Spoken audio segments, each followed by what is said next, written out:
Bismillahirrahmanirrahim. Assalamualaikum warahmatullahi wabarakatuh. Alhamdulillahi rabbil alamin. Wassalatu wassalamu ala rasulillahil karimil amin. Sayyidina Muhammadin wa ala alihi wa sahbihi ajma'in wa ba'd. Faya ahbaballahi wa ahbaba rasulihi sallallahu alaihi wasallam. Usi nafsi wa iyyakum bitaqwallahi faqad fazal muttaqun fala tamutunna illa wa antum muslimun. Faqala ta'ala Ya ayyuhalladzina amanu taqullaha haqqa tuqatih wa la tamutunna illa wa antum muslimun. Saudara-saudariku, bersyukur pada Allah Subhanahu wa taala kita kembali diberikan kesempatan untuk beraktivitas di hari ini. Tentu kita bermohon kepada Allah semoga seluruh aktivitas kita baik yang telah berlangsung ataupun juga akan kita lalui diridhai oleh Allah Subhanahu wa taala tercatat sebagai amal saleh yang diikhlaskan, pun demikian berpeluang menjadi bekal terbaik untuk mendapatkan rahmat Allah Subhanahu wa taala. Kita bermohon kepada Allah Subhanahu wa taala semoga seluruh hamba Allah yang beraktivitas sampai dengan detik ini namun belum beriman dikuatkan jiwa mereka, dimantapkan lisannya agar mampu bersyahadat sebelum wafat dan kembali kepada Allah Sang Khalik. Pun demikian semoga para pelaku maksiat dan boleh jadi kita termasuk di antaranya dilembutkan hati kita oleh Allah Subhanahu wa taala agar mau bertobat dan kembali meniti jalan yang benar, merajut kehidupan yang baik, hayatan thayyibah, dan diakhiri dengan akhir yang mulia, husnul khatimah. Kita semua berharap mendapati semua kemuliaan dimaksud, karena itu kita mencoba berikhtiar dengan mewujudkan aneka ragam amal saleh yang tentunya ditopang dengan pondasi keilmuan yang kokoh. Alhamdulillah, di antara sekian ilmu itu dasarnya adalah akidah, dan kita telah memasuki pembahasan-pembahasan ragam-ragam topik dalam bab ilmu dimaksud. Di antara yang paling pokok adalah pembahasan tentang pondasi utama yang disebut dengan rukun iman atau simpul-simpul yang mengikat jiwa disebut dengan akidah, sehingga dengan kekuatan ikatan itu, kokohnya pondasi, terbangunlah amal soleh yang kuat, yang tidak mudah goyah, konsisten, istiqamah, dan berpeluang mendapatkan ridha Allah Subhanahu wa taala. Alhamdulillah, 6 simpul dimaksud telah kita pelajari sampai simpul yang ke-6, dan di simpul yang ke-6 itu bagian pertama telah kita tuntaskan dasar-dasar untuk memahami misteri qada dan qadar, dari pengertiannya, korelasinya dengan kehidupan, hingga kita sampai kepada pemaknaan-pemaknaan yang mengorelasikan atau menghubungkan keterangan tentang qada dan qadar terkait dengan rasa atau seni dalam menjalani kehidupan, sehingga kita bisa merasakan tugas-tugas yang kita emban di muka bumi ini sebagai khalifah fil ard, pemakmur yang saling menggantikan, penyukses, dan juga saat yang bersamaan adalah orang-orang yang mencoba menjadikan seluruh kegiatannya sebagai ibadah kepada Allah Subhanahu wa taala dalam suasana yang menenangkan sekaligus menyenangkan seperti Allah janjikan dalam Al-Quran. Saya sudah membuat satu resum, yang resum ini mengantarkan pembahasan kita dari awal poin-poinnya sampai juga penguat pada pertemuan yang lalu, yang saya telah tuangkan dalam satu bentuk tulisan di papan tulis. Nanti saya akan coba terangkan sedikit sampai pengantar di yang kemarin. Anda bisa citrakan itu, karena saya tidak akan menyambung-nyambungkan dengan coretan-coretan lagi, hanya menunjukkan saja, dan nanti akan melengkapi dengan pembahasan saat ini. Jadi nanti bisa Anda citrakan, atau kemudian Anda bisa review di tayangan-tayangan sebelumnya, dan korelasikan dengan yang sekarang, sehingga dengan itu nanti bisa dijadikan sebagai pedoman, sebagai intisari dari pemahaman menyeluruh atas apa yang telah kita pelajari. Bismillahirrahmanirrahim. Semoga Allah berikan kemudahan pada pembahasan kita kali ini. Semoga pemahaman kita juga dibenarkan oleh Allah Subhanahu wa taala dengan taufik tentunya yang Allah anugerahkan kepada kita, mengacu kepada keterangan-keterangan dalam Al-Quran dan Sunnah Rasulullah SAW. Dan lebih dari itu, semoga kita diberikan kekuatan untuk mengamalkan apa yang telah kita pahami dengan cara yang benar tentunya. Baik, setidaknya apa yang telah kita bahas, gambarannya seperti ini, teman-teman sekalian. Bismillah.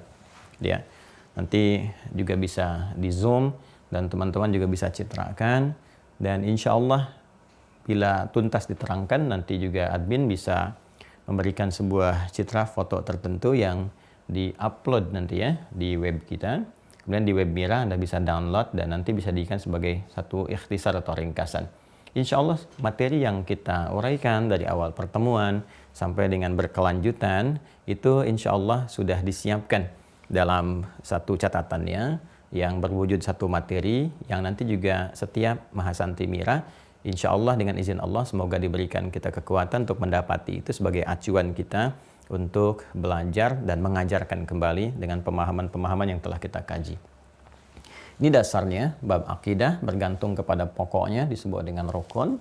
Rukun iman telah saya uraikan maknanya, silahkan cek di video sebelumnya. Disebut juga dengan simpul-simpul yang mengikat. Ya, kita istilahkan dengan simpul itu atau hablun. Kan? Hablun karena itu kita sering istilahkan dengan hablum minallah.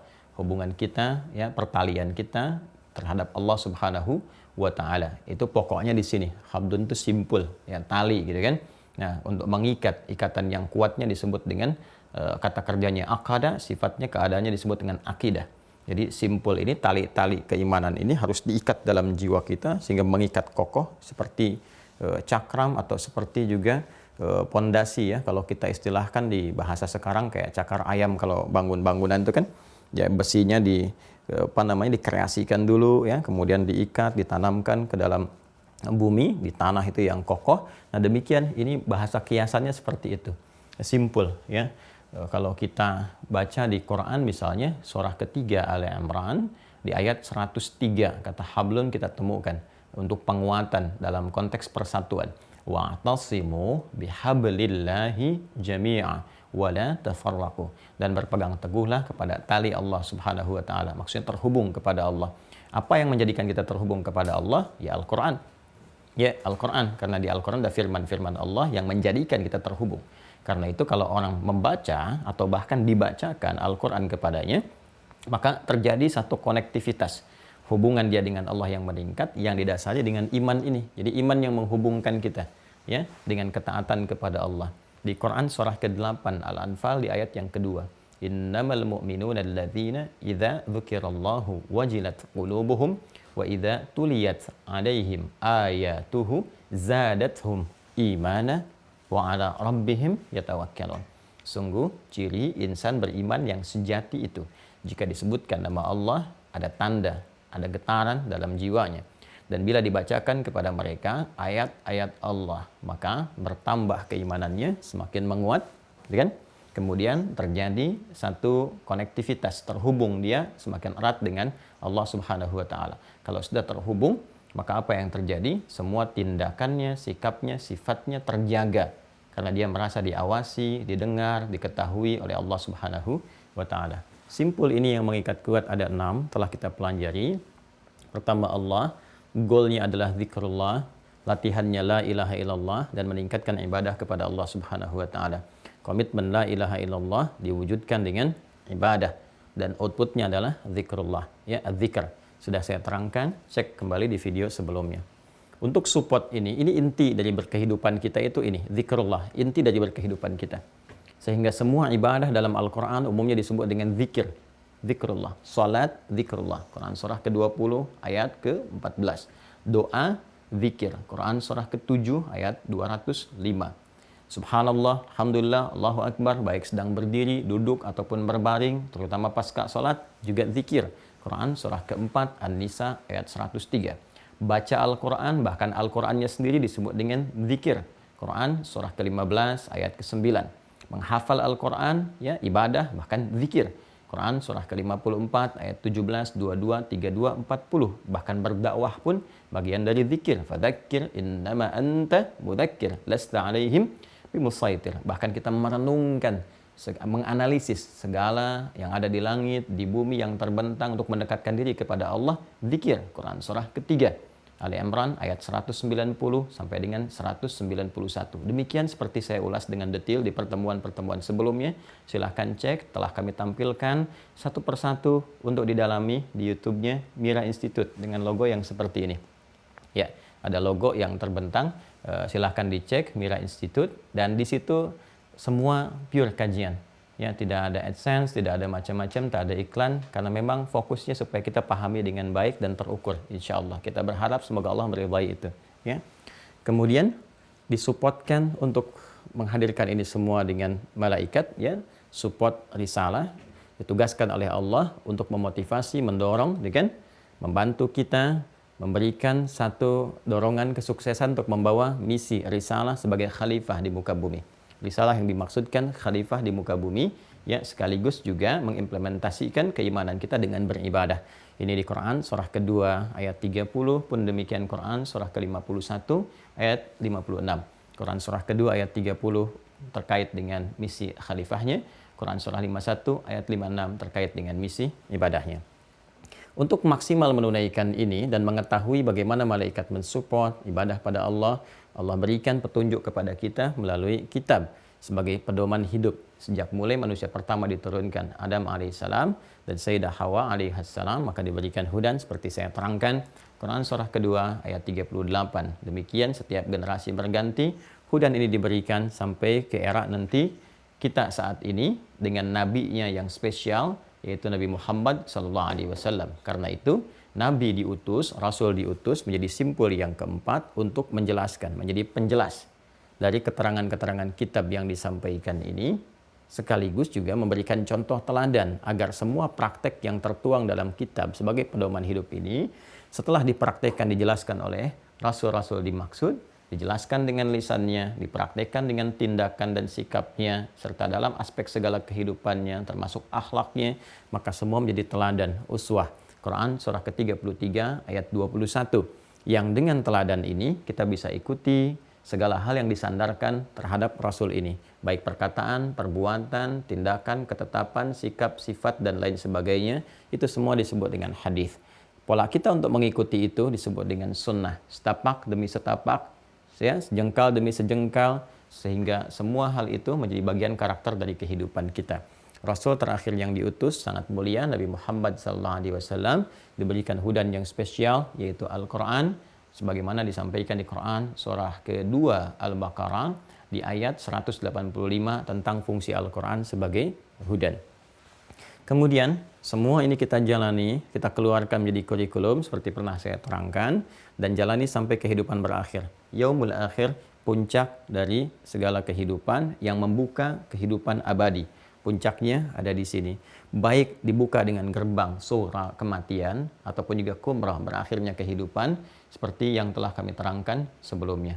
Nah, untuk menjalani ini sampai kehidupan berakhir tentu harus ada sistem yang berlangsung, yang mengatur tata kelola kehidupan. Ya, bagaimana cara kita beribadah, konsekuensinya seperti apa resiko kalau menyimpang dari ibadah, bagaimana menjalani kehidupan di dunia, ya, aturannya seperti apa, undang-undangnya bagaimana. Anda bisa bayangkan, menjalani kehidupan berbangsa, bernegara saja, ada aturannya, ada undang-undangnya.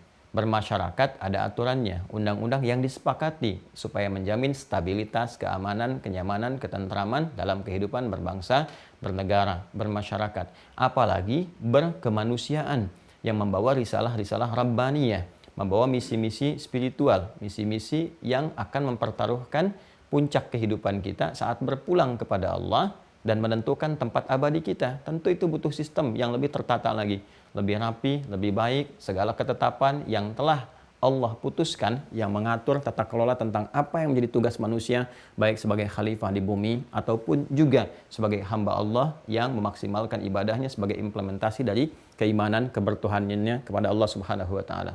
Maka semua sistem itu disebut dengan qada dan qadar, terkait keputusan dan ketetapan Allah Subhanahu wa taala yang menerangkan tentang sistem kehidupan berupa ketetapan Allah yang disertai dengan pedoman ini, ya, dan konsekuensi.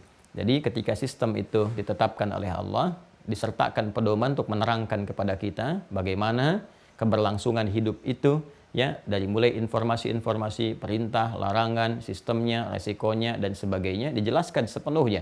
Kemudian support yang baiknya, provokasi yang jeleknya, asalnya dari mana, kenapa seperti itu, sampai diharapkan dengan itu semua kita dapat sukses menjalani misi sebagai khalifah sekaligus hamba Allah di muka bumi. Kan? Yang ditetapkan dalam kitab ini pedomannya dan berlaku bagi setiap perjalanan hidup makhluk. Jadi semua sistem ini telah Allah tetapkan, ya, sifatnya sudah mutlak sesuai kehendak Allah Subhanahu wa taala bimasyiatihi taala, kan, dan mengikat kepada semua makhluk yang berkehidupan. Karena sistemnya sistem kehidupan, maka mengikat pada semua makhluk yang berkehidupan. Penting kita untuk memahami qada dan qadar ini sehingga kita bisa mengetahui ya dengan detil, mengetahui dengan baik tentang sistem yang berlangsung dan berlaku dalam kehidupan kita. Orang yang mengetahui sistemnya, orang yang mengetahui alurnya, maka dengan itu semua dia akan mudah menjalani kehidupan. Dia akan mengerti, oh kalau terjadi begini, ini maksudnya. Oh kalau ada seperti ini hikmahnya. Maka dengan itulah kemudian kehidupan akan cenderung dihadapi dengan ketenangan, kenyamanan, ketentraman, dan hal-hal baik lainnya yang terakumulasi dalam kebahagiaan itu. Sebaliknya, orang-orang yang tidak mengerti ini, tidak memahami dan tidak mempelajarinya, maka besar kemungkinan resiko-resiko kegelisahan akan didapatkan. Resiko-resiko kesedihan akan dialami. Bahkan berlarut-larut dan tidak sedikit yang boleh jadi mengakhiri kehidupan karena tidak mengetahui cara untuk memberikan kedamaian kepada jiwa. Ini persoalannya. Dari mulai masalah yang sepele, karena boleh jadi gara-gara mungkin tidak ada senyuman, sampai persoalan yang sangat kompleks dari pekerjaan, rumah tangga, dan sebagainya, sampai berkehidupan sosial. Semua sistemnya telah terukur, teratur dengan sempurna, dengan presisi yang baik. Puncak pembahasan kita tentang bagian ke-6 ini telah kita bahas di pertemuan yang lalu dengan pola pembahasan seperti ini. Ya, kita telah terangkan pertama keterkaitan antara pengertian qada dan qadar, baik segi etimologi, dari segi kebahasaan. Kita bahas turunan-turunan katanya. Kapan dia menjadi qadar? Kalau disebutkan dengan qadar, ya, qadara, ini menunjuk berarti kepada sistem kehidupannya. Qadara, gitu kan? Qadara. Ya, ataupun dari verb, kata kerja, ya, saya tambahkan ini. Saya tadi berjanji kepada Anda tidak mencoret, gitu kan? Ya, jadi saya tidak mencoret, tapi di sini saya memberikan satu tambahan tulisan. Jelas ya, jadi saya tidak mengingkari janji di sini. Saya mengatakan saya tidak akan mencoret, tapi akan menambahkan, kan tidak saya katakan. Jadi saya detilkan sedikit untuk memberikan pemahaman. Ini verbnya, kalau menjadi kata benda pun, kita tambahkan un di akhirnya, qadarun. Sesuai nanti dengan posisi i'rabnya, tempat dalam gramatikal bahasa Arab yang menentukan perubahan kata. Bisa qadaran, ya, bisa qadarun, atau bisa qadarin, sesuai dengan keadaan-keadaan kata ini ditempatkan dalam konteks kalimatnya. Nah, ini kalau sudah disebutkan dengan diksi seperti ini, dengan kata ini, lafadz ini, maka yang dimaksudkan sistemnya yang telah tetap. Ya, sesuatu yang telah tetap, kemudian berlaku, terukur secara sempurna, presisinya sempurna, maka disebut dengan, kalau kita sifati, maqdura. Jadi kalau kita gabungkan, qadaram maqdura. Ya, itu ada di Quran surah ke-33. Quran surah 33 Al-Ahzab, ini belum saya sampaikan, ayat 38. Ya. Sudah?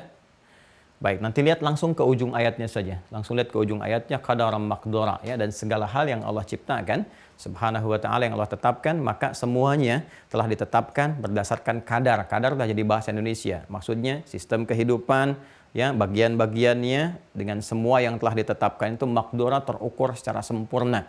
Ya, presisinya, ketetapannya, maslahatnya, dan sebagainya. Karena itu dari sini melahirkan, perhatikan, sifat-sifat atau karakter sistem kehidupan. Kalau disebutkan qadara seperti ini, kan, maka segalanya pertama memiliki karakteristik terukur dan sistematis dengan presisi yang sempurna.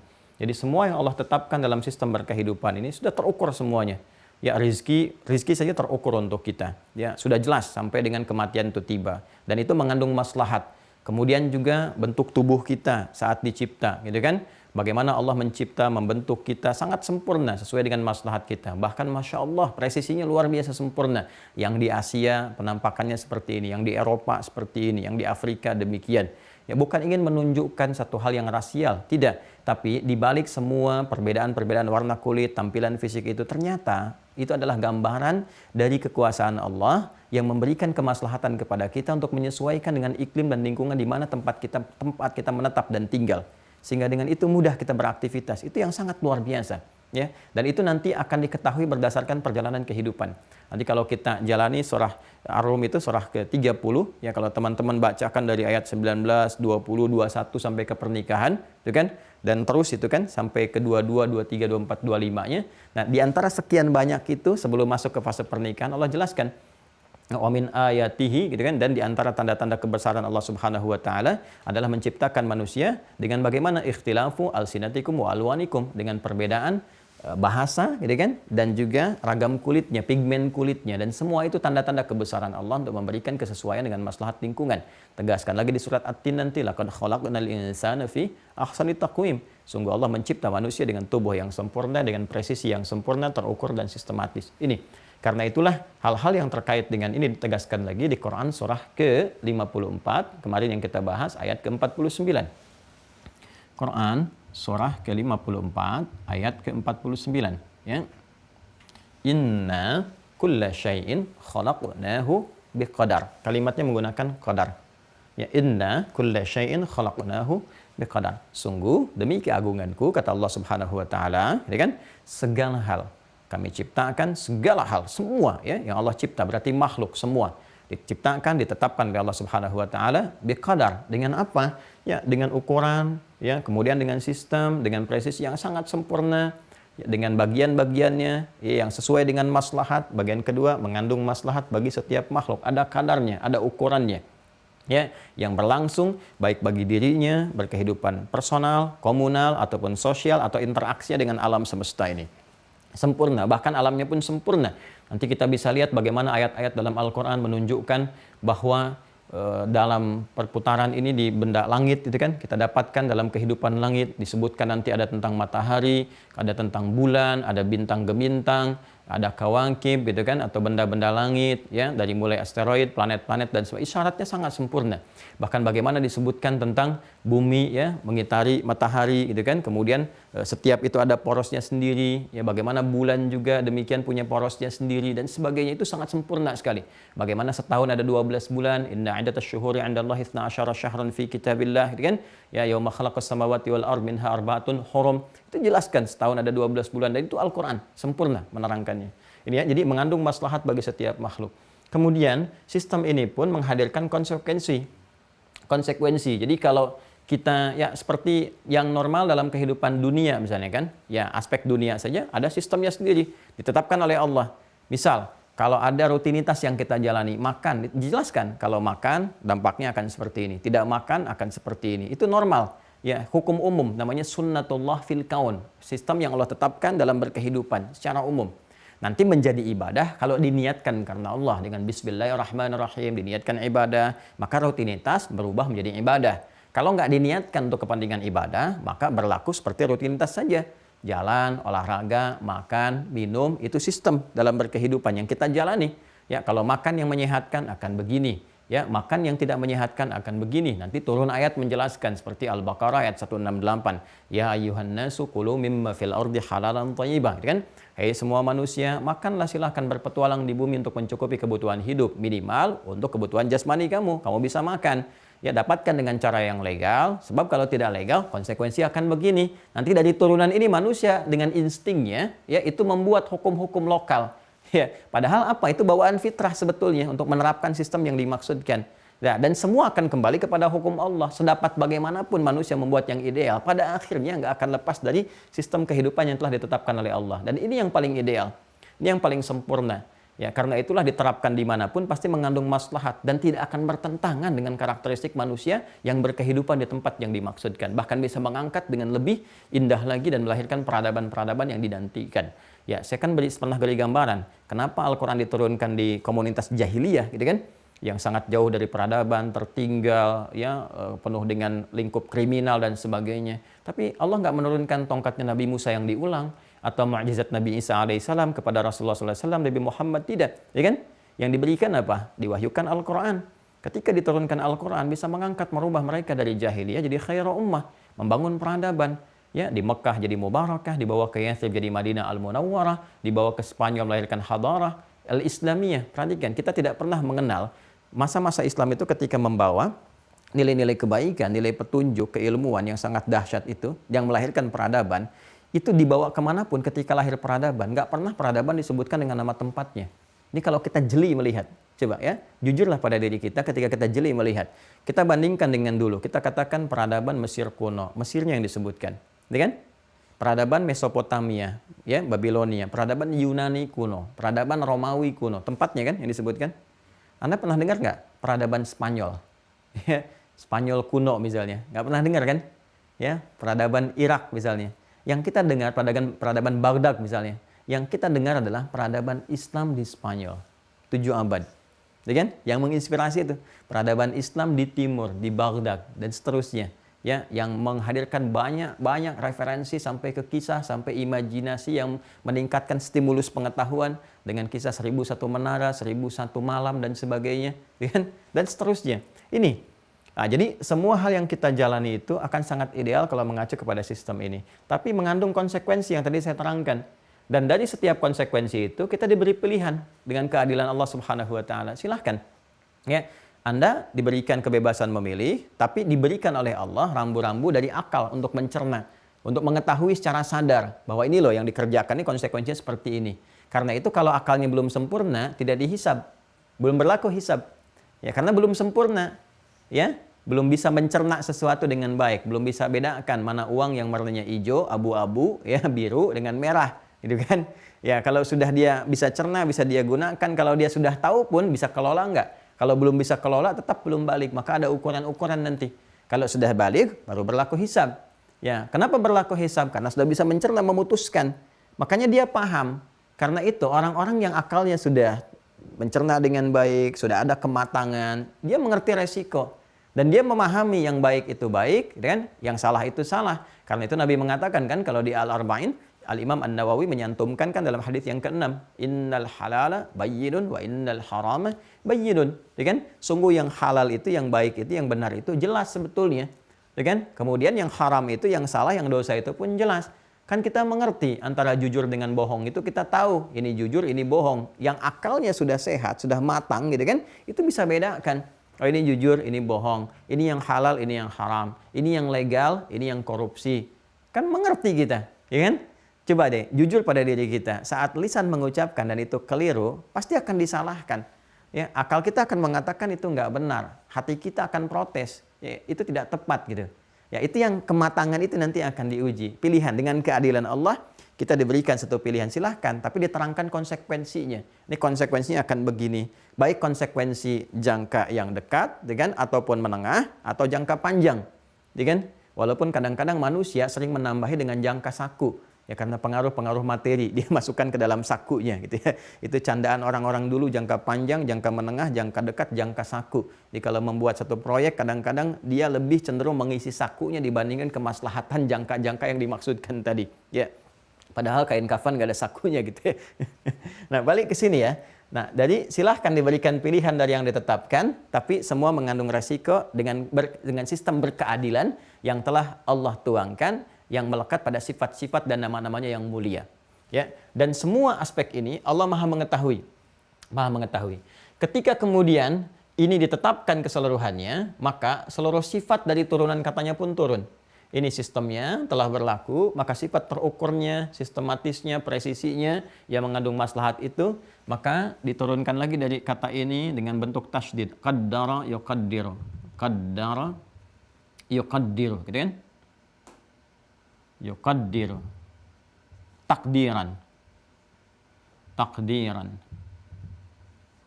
Ya. Qaddara yuqaddiru takdiran, ya.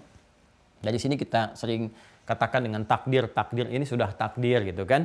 Ya memang nama saya kan takdir juga Pak gitu kan, Muhammad Takdir Sihombing misalnya kan. Bukan itu maksudnya. Ini maksudnya hukum yang telah Allah tetapkan secara sistematis, terukur dan sebagainya. Nah lihat ke sini Bapak Ibu sekalian.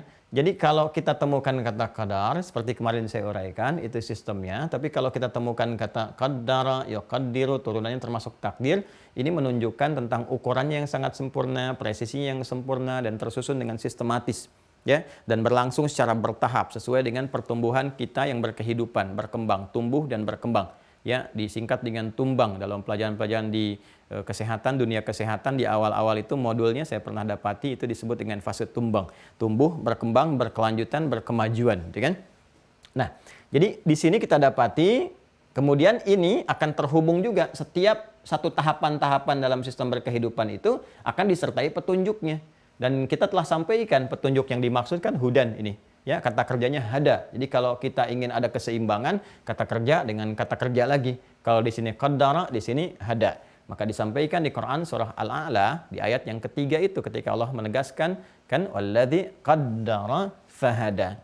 Dialah Allah kan yang harus kita sucikan kan, kita sembah, kita agungkan yang paling tinggi, sabbihisma rabbikal a'la, diperintahkan kan, muliakan, agungkan, bertasbihlah kalian semua kepada Rabbu yang paling agung. Ya alladzi khalaqa fasawwa, yang telah mencipta kalian dan menyempurnakan semua ciptaan itu. Bagaimana di antara kesempurnaan itu bukan hanya fisik kita, keadaan kita, tapi juga qaddara, memberikan sebuah sistem kehidupan yang sangat sistematis, terukur, sempurna, ya mengandung maslahat dengan sesuai dengan tahapan-tahapan kehidupan kita, fahada, dan diberi petunjuk kita untuk menjalani sistem kehidupan ini. Okay? Nah, semua hal yang terkait dengan sistem kehidupan ini nggak akan lepas dari ukuran-ukuran yang sempurna tadi. Karena itulah selain ditegaskan dengan kata kerja, ini kata bendanya pun yang kita sebut dengan takdir disebutkan untuk menunjuk keadaan, karakter, dan kesesuaian dengan setiap apa yang menimpa kita dan maslahatnya untuk kita. Gitu kan? Dan ini juga nanti ada kaitan dengan pemberian ikhtiar atau pilihan-pilihan yang Allah tetapkan sesuai dengan kematangan diri kita. Maka disatukanlah kata qaddara dengan takdir ini, kita temukan misal di surah ke-25, di ayat yang kedua, di akhirnya. Ya. Quran surah Al-Furqan, surah ke-25, ayat yang kedua. Ya. Lihat di ujung ayatnya, ya. Ketika Allah menegaskan bahwa Allah mencipta segala hal, khalaqa kulla syai'in wa qaddarahu taqdira, gitu kan? Mencipta segala hal, makhluk yang diciptakan, wa qaddarahu taqdira, kemudian menetapkan dengan itu semua, ya, takdir yang sangat terukur, sistematis tadi. Karakternya ditetapkan secara sistematis, ya, berkesesuaian, takdira, dan sifatnya melekat pada setiap hamba dalam berkehidupan, sesuai dengan maslahatnya, dijalani sesuai dengan fase-fase kehidupannya. Ini yang kemudian kita jalani, sampai semua ini kita selesaikan, teman-teman sekalian, ya, dan kembali kepada Allah. Maka saat kembali kepada Allah itulah dalam hal ini ditampilkan semua hal yang terkait keagungan Allah, yang menetapkan itu semua, membuat ini. Jadi kita mengerti, oh ini maksudnya ketika kita berpulang, kita memahami sistem kehidupan ini seperti ini, keagungannya begini, hasilnya seperti ini. Maka ketika Allah memberikan keterangan yang terkait dengan keagungannya, kata ini pun mesti harus lebih agung lagi, naik lagi bentuknya. Ya, karena ini sudah terkait dengan keagungan Allah yang menetapkan semua sistem ini. Setelah kita memahami, kan kalau sudah paham, mengerti, baru kita menyadari kan. Sama kalau kita di surat Al-Kahf itu, ya, kalau kita baca, kan itu ada 4 kisah viral, sering saya sampaikan, kisah para pemuda, kisah 2 orang sahabat, yang satu sangat kaya dan terkonfirmasi oleh sahabatnya dengan berdialog, kan? Yang ketiga kisah Nabi Musa yang belajar pada hamba Allah yang saleh, Khidir alaihissalam. Kemudian yang keempat kisah Dzulqarnain, kan? Kan di kisah yang ketiga kisah Nabi Musa yang belajar itu, setiap kali berdialog kan awalnya kan malam tastati alaihi sabra, tastati. Tapi begitu diterangkan hikmahnya, ini begini, tiba-tiba apa yang terjadi? Di ujungnya kalimatnya berubah dari tastati menjadi tasti'. Malam tasti' alaihi sabra. Maka rumus mengatakan ziyadatul mabna tadullu ala ziyadatil ma'na. Kan? Ketika bertambah hurufnya, bertambah makna. Ketika berkurang maknanya. Yang tadinya penasaran, nggak tahu dan sebagainya, tastati', nggak kuat kan, nggak ngerti, belum paham, nggak bisa sabar karena belum ngerti. Setelah mengerti, paham, nurun tuh keadaannya. Oh ini maksudnya, begini. Maka hadirlah kemudian satu rasa syukur sekaligus juga penghambaan kepada Allah yang Maha Tinggi yang menitipkan keilmuan pada hamba-hamba tertentu di situ dengan hikmah tertentu. Tapi jangan menilai kelebihan-kelebihan karena sudut pandang mana yang terlihat. Karena nanti ada sudut pandang fikih, ada sudut pandang nanti tasawuf misalnya, itu berbeda. Sudut pandang fikih tetap Musa yang paling unggul untuk mengonfirmasi bahwa setiap tindakan itu mesti ada hukumnya. Ya, tapi dalam sudut pandang tasawuf nanti bisa berbeda lagi karena dasar-dasar keilmuannya bisa berbeda. Dan tasawuf pun nanti dasarnya bukan yang aneh-aneh, ya, bukan pergi ke gunung sekian-sekian, bukan. Dasarnya syariat juga. Nanti dari syariat itu melahirkan kebeningan hati, tasfiyah pada qalbi, ya, prosesnya lewat tazkiyah, dan di antara fungsi nabi itu membawa tazkiyah. Wa yuzakkihim. Jadi Quran dikonfirmasi di Quran surah kedua Al-Baqarah ayat 151. Kama arsalna fiikum rasulan minkum yatlu alaikum ayatina wa yuzakkikum, membersihkan jiwa. Ya, kalau sudah bersih, bersihkan disaring. Ya, sesuatu yang disaring dibersihkan kotorannya sehingga muncul beningnya, saringannya disebut dengan tasfiyah. Ya, keadaannya disebut dengan safi, sifatnya disebut dengan sufi. Di sufi itu ada keadaan hati yang bersih, yang bening, hasil dari saringan syariat lewat ibadah. Karena rajin sholat, maka perilakunya jadi baik. Karena rajin baca Quran, perilaku jadi baik. Menyaring yang kotor-kotor, muncul yang bening-bening. Itu maksudnya. Jadi tasawuf pun nggak lekat dari syariat. Ada tuntunan bagaimana cara berzikir, cara sholat, dan tidak keluar dari tuntunan-tuntunan syariat. Jadi hati-hati juga ya. Mohon maaf sedikit lompat, tapi nanti kita akan bahas saat masuk bab akhlak. Ya, ini yang nggak boleh, ini yang bisa diikuti, ini yang harus hati-hati dan sebagainya. Dan para ulama kita sudah banyak menyinggung tentang hal itu. Nanti kalau sudah masuk babnya saya terangkan supaya mengerti. Jadi kalau baca keadaan di masyarakat, oh kita paham. Ini maksudnya ini, dalilnya ke sini. Oh ini yang nggak ada, ini yang ditinggalkan, yang aneh-aneh ini yang dijauhi. Ya, paham ya? Yuk kembali ke sini teman-teman. Karena lebih tinggi, lebih agung lagi, maka bentuknya superlatif. Jadi ini qadara, datar, ini qaddara pakai tasydid. Yang ini harus dari superlatif, tambah lagi. Ya, ziyadatul mabna tadullu ala ziyadatil ma'na. Maka kita turunkan ke sini dengan bentuknya iqtadara. Ya, tambah lagi kan? Ini 3, ini 4. Ini 4 huruf nih. Qaf, dal, dal, ada tasydid jadi double. Qaf, dal, dal, ra. Yang ini 5 huruf. Ya kan? Alif atau hamzah wasal di sini qaf, ta, dal, ra. Ya kan? Karena terkait dengan sifat yang melekat, berarti harus isim fa'il kan? Kata benda. Sifat yang melekat itu sudah kata benda, ya kan? Ya kalau ke manusia, jadi amana, jadi mukmin, kan? Aslama, jadi muslim. Ya, kalau kita berikan kepada bentuk umum isim fa'il yang melekat, maka bentuknya pun harus superlatif, mubalaghah karena terkait dengan Allah. Maka ya iqtadara, ya kan? Ini sudah naik ke sini. Kalau ini kan qadir, ya kan? Kita sudah sampaikan. Kalau ini muqaddir, kalau ini muqtadir.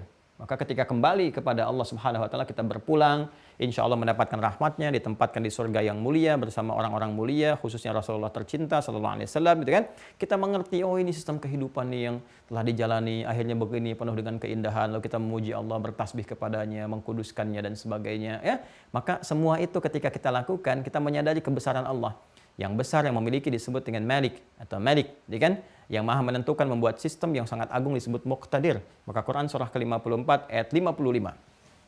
Quran surah 54 ayat 55. Dan ini ayat favorit diantaranya dari satu ulama besar, Syekhul Islam Ibnu Taimiyah.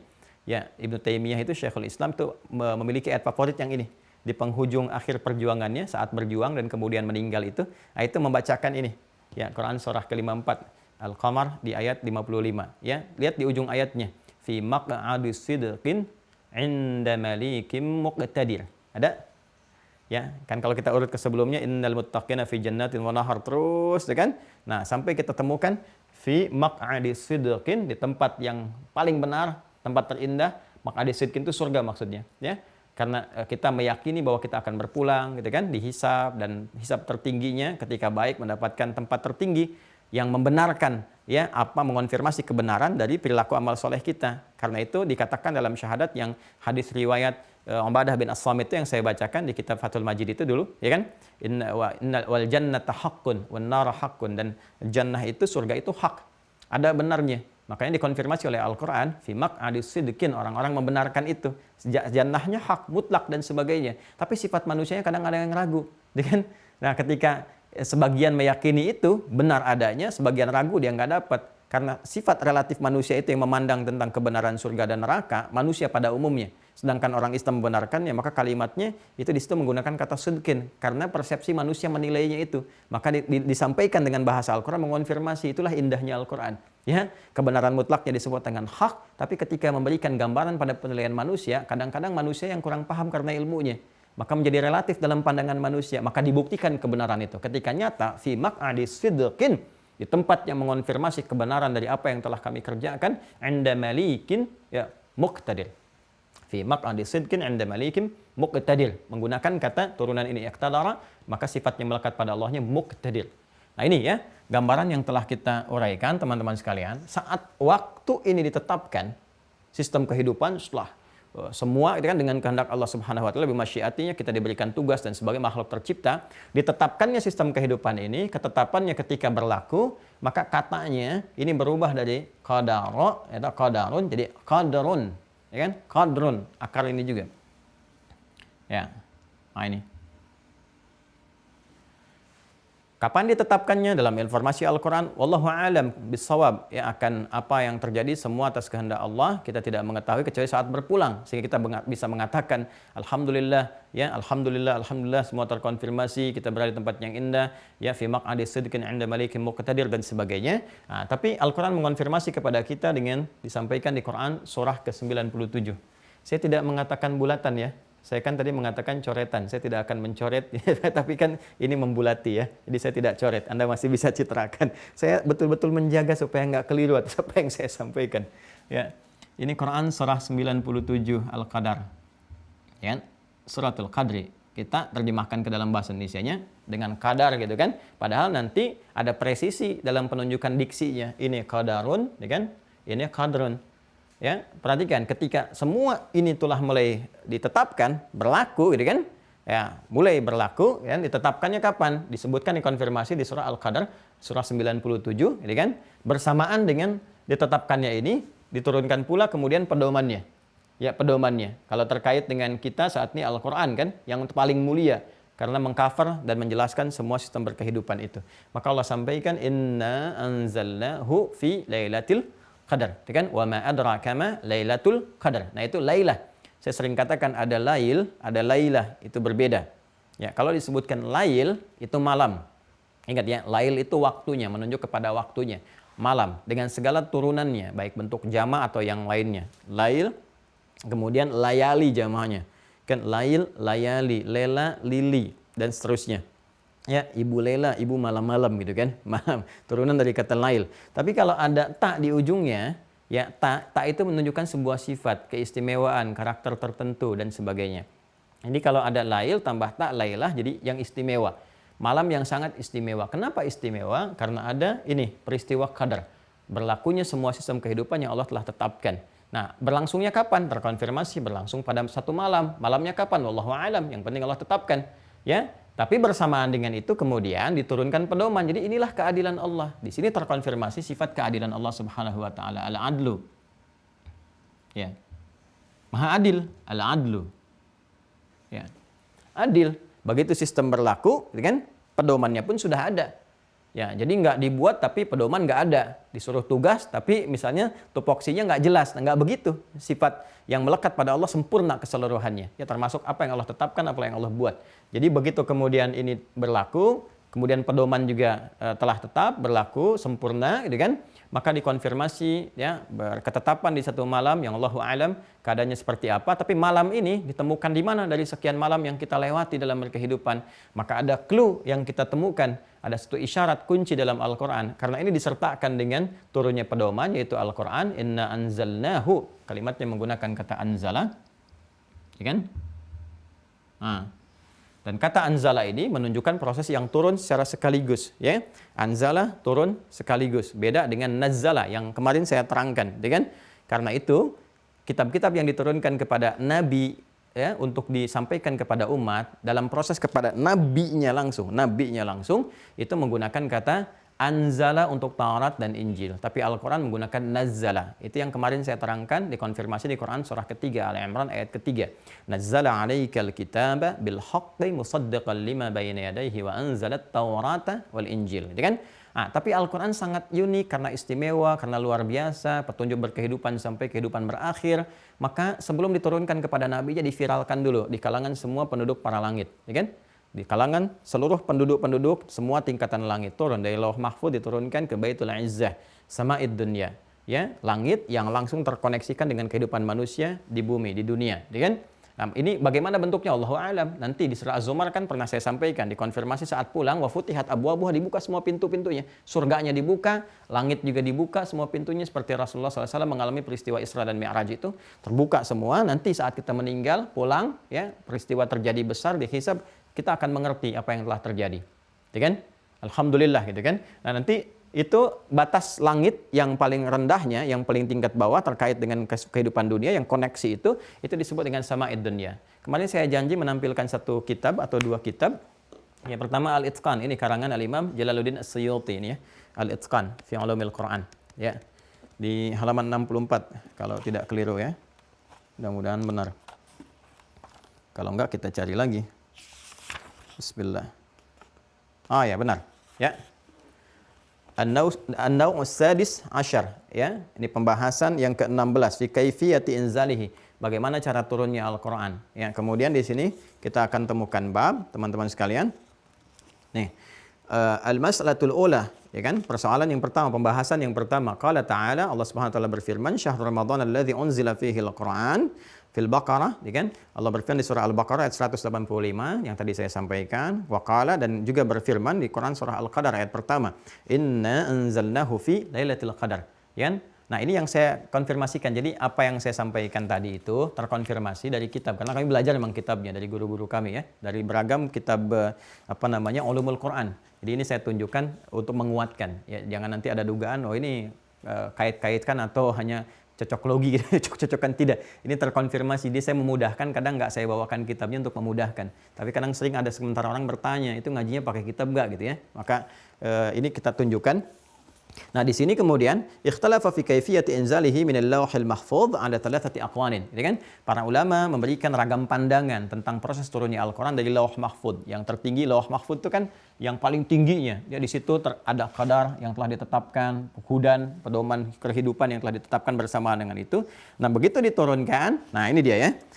Kemudian ahaduha wa huwal ashahul ashhar, ya, dan ini ragam, di antara ragam itu yang paling terkuat, paling populer, paling viral gitu kan, annahu nazala ila sama'id dunya lailatul qadri jumlatan wahidah thumma nazala ba'da dzalika munajjaman fi 20 sanah, gitu kan, au 23 au 23. Nah, kurang lebih ketika kita terjemahkan, pendapat yang terkuat, yang paling sahih, yang paling populer, paling viral adalah Al-Quran itu pertama sebelum turun kepada Rasulullah, kan? Secara bertahap itu kurang lebih 20 tahun atau 23 tahun seperti beliau sampaikan tadi, kurang lebih gitu kan. Karena masanya kan presisinya berdasar hitungan-hitungan yang berlangsung dalam berkehidupan kita, ya. Dan disampaikan kepada kita, ada yang menghitung tempatnya 22 tahun, 2 bulan, 22 hari, ada yang mengambil keumumannya kurang lebih 23 tahun, seperti itu gitu ya. Nah, sebelum turun kepada Rasulnya, ini keistimewaan Al-Quran. Kalau Nabi yang lain kan langsung dikasihkan Musa 10 perintah Tuhan, kan 10 perintah Allah di Taurat. Isa meneruskan dari Taurat, dikonfirmasi, diberikan Injil, gitu kan, untuk karakter umatnya sebagai tambahan. Al-Quran karena mulia, penutup, istimewa, berkehidupannya sampai akhir, maka diviralkan dulu. Ini mengonfirmasi semua kitab yang sebelumnya, mencakup yang akan setelahnya. Maka semua penduduk langit mengetahui ini yang paling dahsyat, paling agung, gitu kan. Tapi nggak ada yang tahu juga tentang isinya. Karena semua turun begitu saja, diviralkan, ini turun nih bersamaan dengan qadar. Jadi Baitul Izzah nanti ada malaikat yang ditugaskan tertentu untuk menyampaikannya, seperti Jibril terkait wahyu, menfirmasikan kepada Rasulullah. Itu yang kemudian diturunkan setelah itu kepada Nabi Muhammad SAW. Jadi proses pertama di Baitul Izzah, tempat keagungan, sama'id dunya. Ini kitab yang pertama yang saya janjikan kemarin, ya, saya sudah tepati. Kemudian yang Syekh Mana' Al-Qattan, ya, yang Mabahith fi Ulumil Quran, ini kitabnya. Ya, ini kitabnya. Ya, ini lebih ringan, ya, yang ini lebih ringan, ini lebih mirip Khulasah lah, intisari, ya. Ini cukup bagus, saya referensikan, sistematis. Ini juga bagus, ya. Nanti ada Al-Burhan fi Ulumil Quran di Imam Zarkashi juga sangat bagus, ya. Ya, ini lebih sistematis karena ini agak kontemporer, ya. Jadi ini juga mengurutkan dari sini, dari Al-Itqan, dari kitab Al-Burhan, dari macam-macam dihimpun jadi satu, kan? Kemudian disistematiskan. Ini di halaman 96 kalau saya nggak keliru. Bismillah. Karena kita ada punya halaqah kecil dengan murid-murid khusus bahas, jadi masih kita jaga. Nah, ini halaman 96 yang saya katakan, ini yang halaman 95-nya, ini bab tentang nuzulul Quran. Ya. Nah, halaman 96-nya betul, ya, konfirmasi tentang sama'id dunyanya. Ya, jadi halaman 95 pembahasan tentang nuzulul Qur'annya, yang diterangkan tentang tadi ayat-ayatnya, nanti sama'id dunya di halaman 96.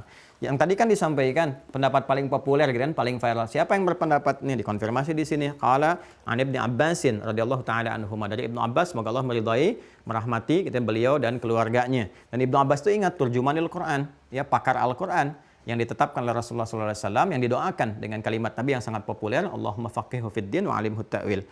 Unzilal Qur'anu jumlatan wahidah ilas sama'id dunya lailatul qadri. Tuh, terkonfirmasi ya. Jadi apa yang saya sampaikan jelas di sini, ya. Unzilal Qur'anu, Al-Qur'an itu diturunkan pakai unzila, bentuk pasif dari anzala yunzilu. Jelas ya?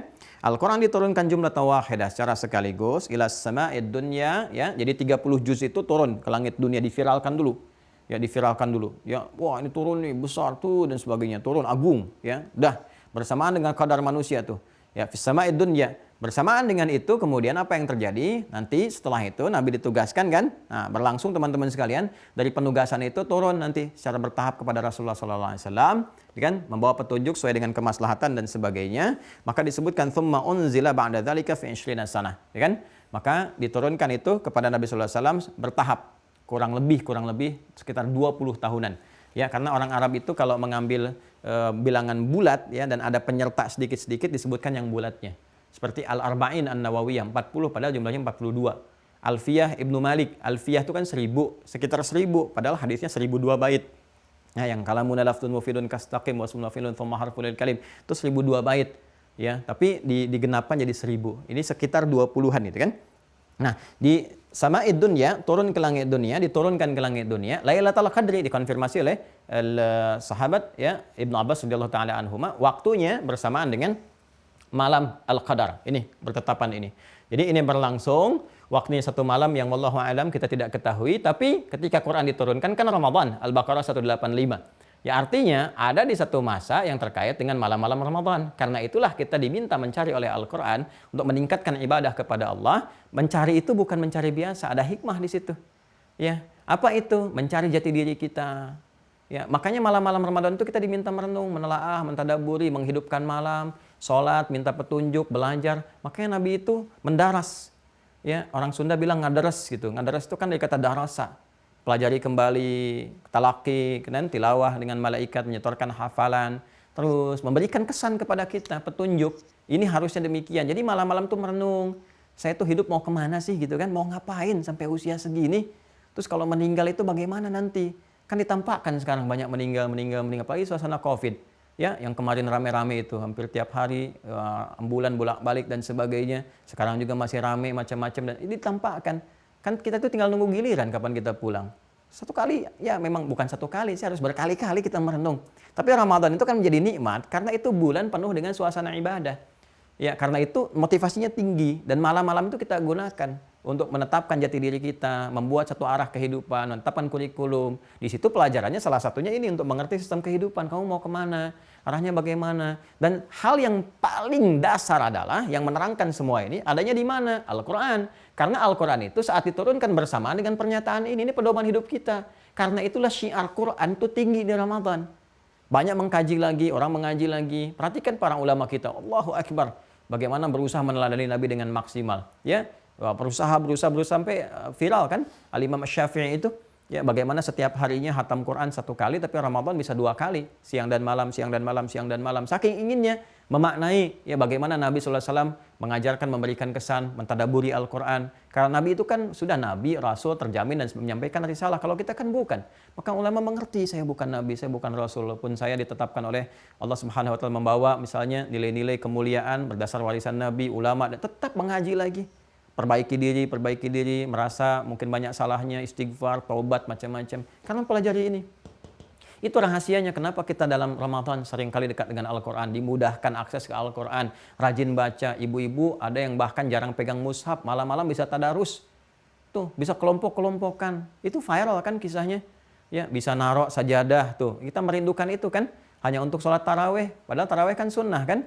Ya, itulah coba kita renungkan kembali itu. Hal-hal demikian itu kenapa terjadi di sini? Karena salah satunya support, triggernya itu. Dan Nabi meminta kita iltamisu, gitu kan? Ayo coba cari, buru itu malam Al-Qadar. Maksudnya apa memburu itu semua? Maksudnya untuk merenungkan kembali sehingga mendapati jati diri kehidupan kita.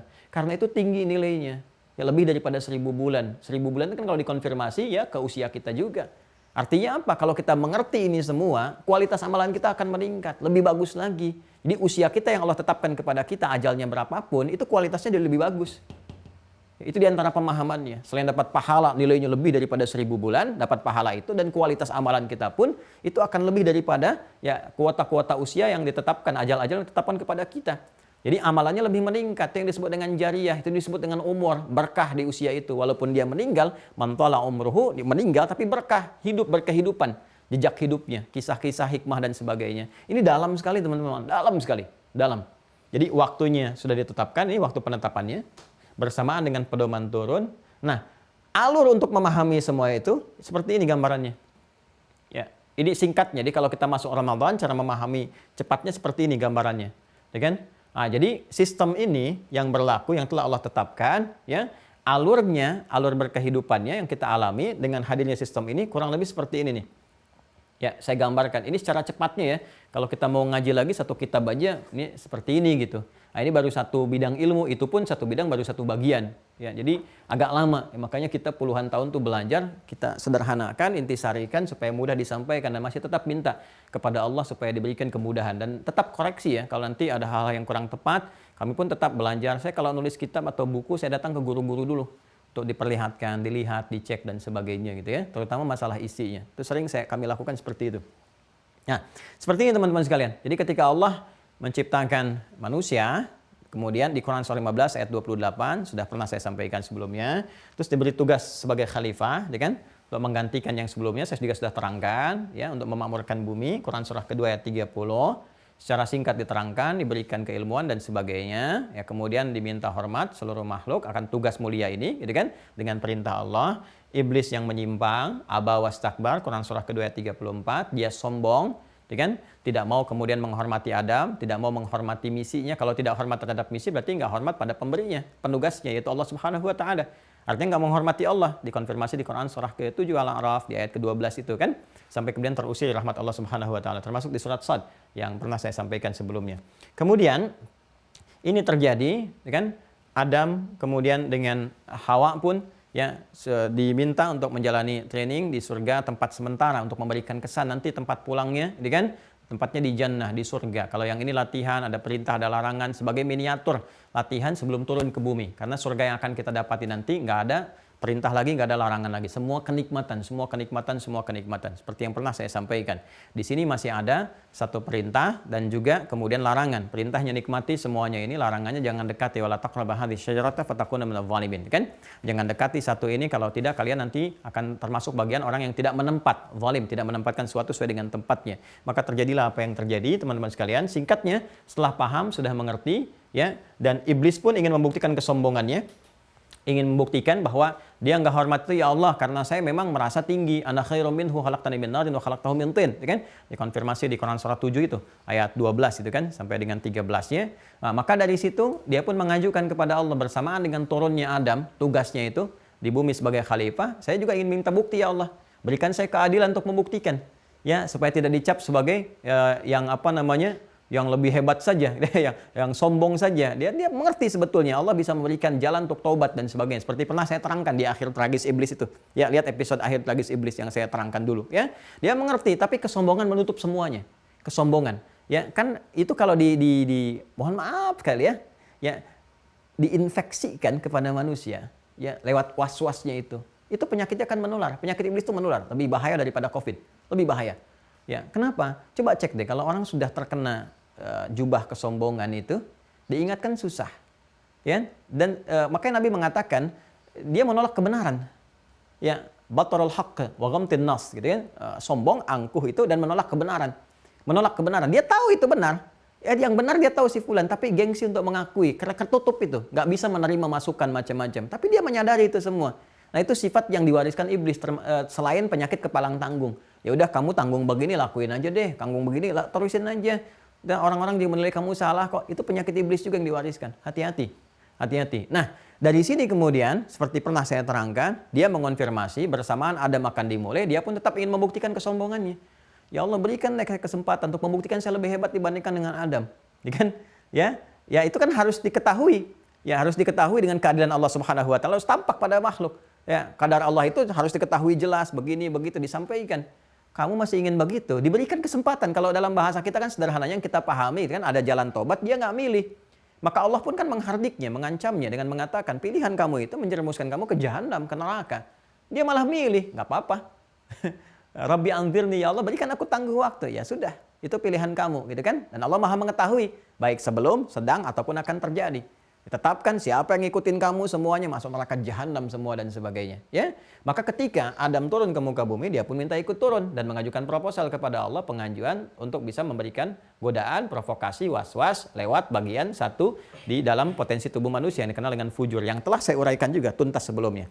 Apa hubungan dengan kadar sehingga saya tegaskan kembali tentang pernyataan ini? Hubungannya adalah ketika ini turun semua, tugas dimulai kan?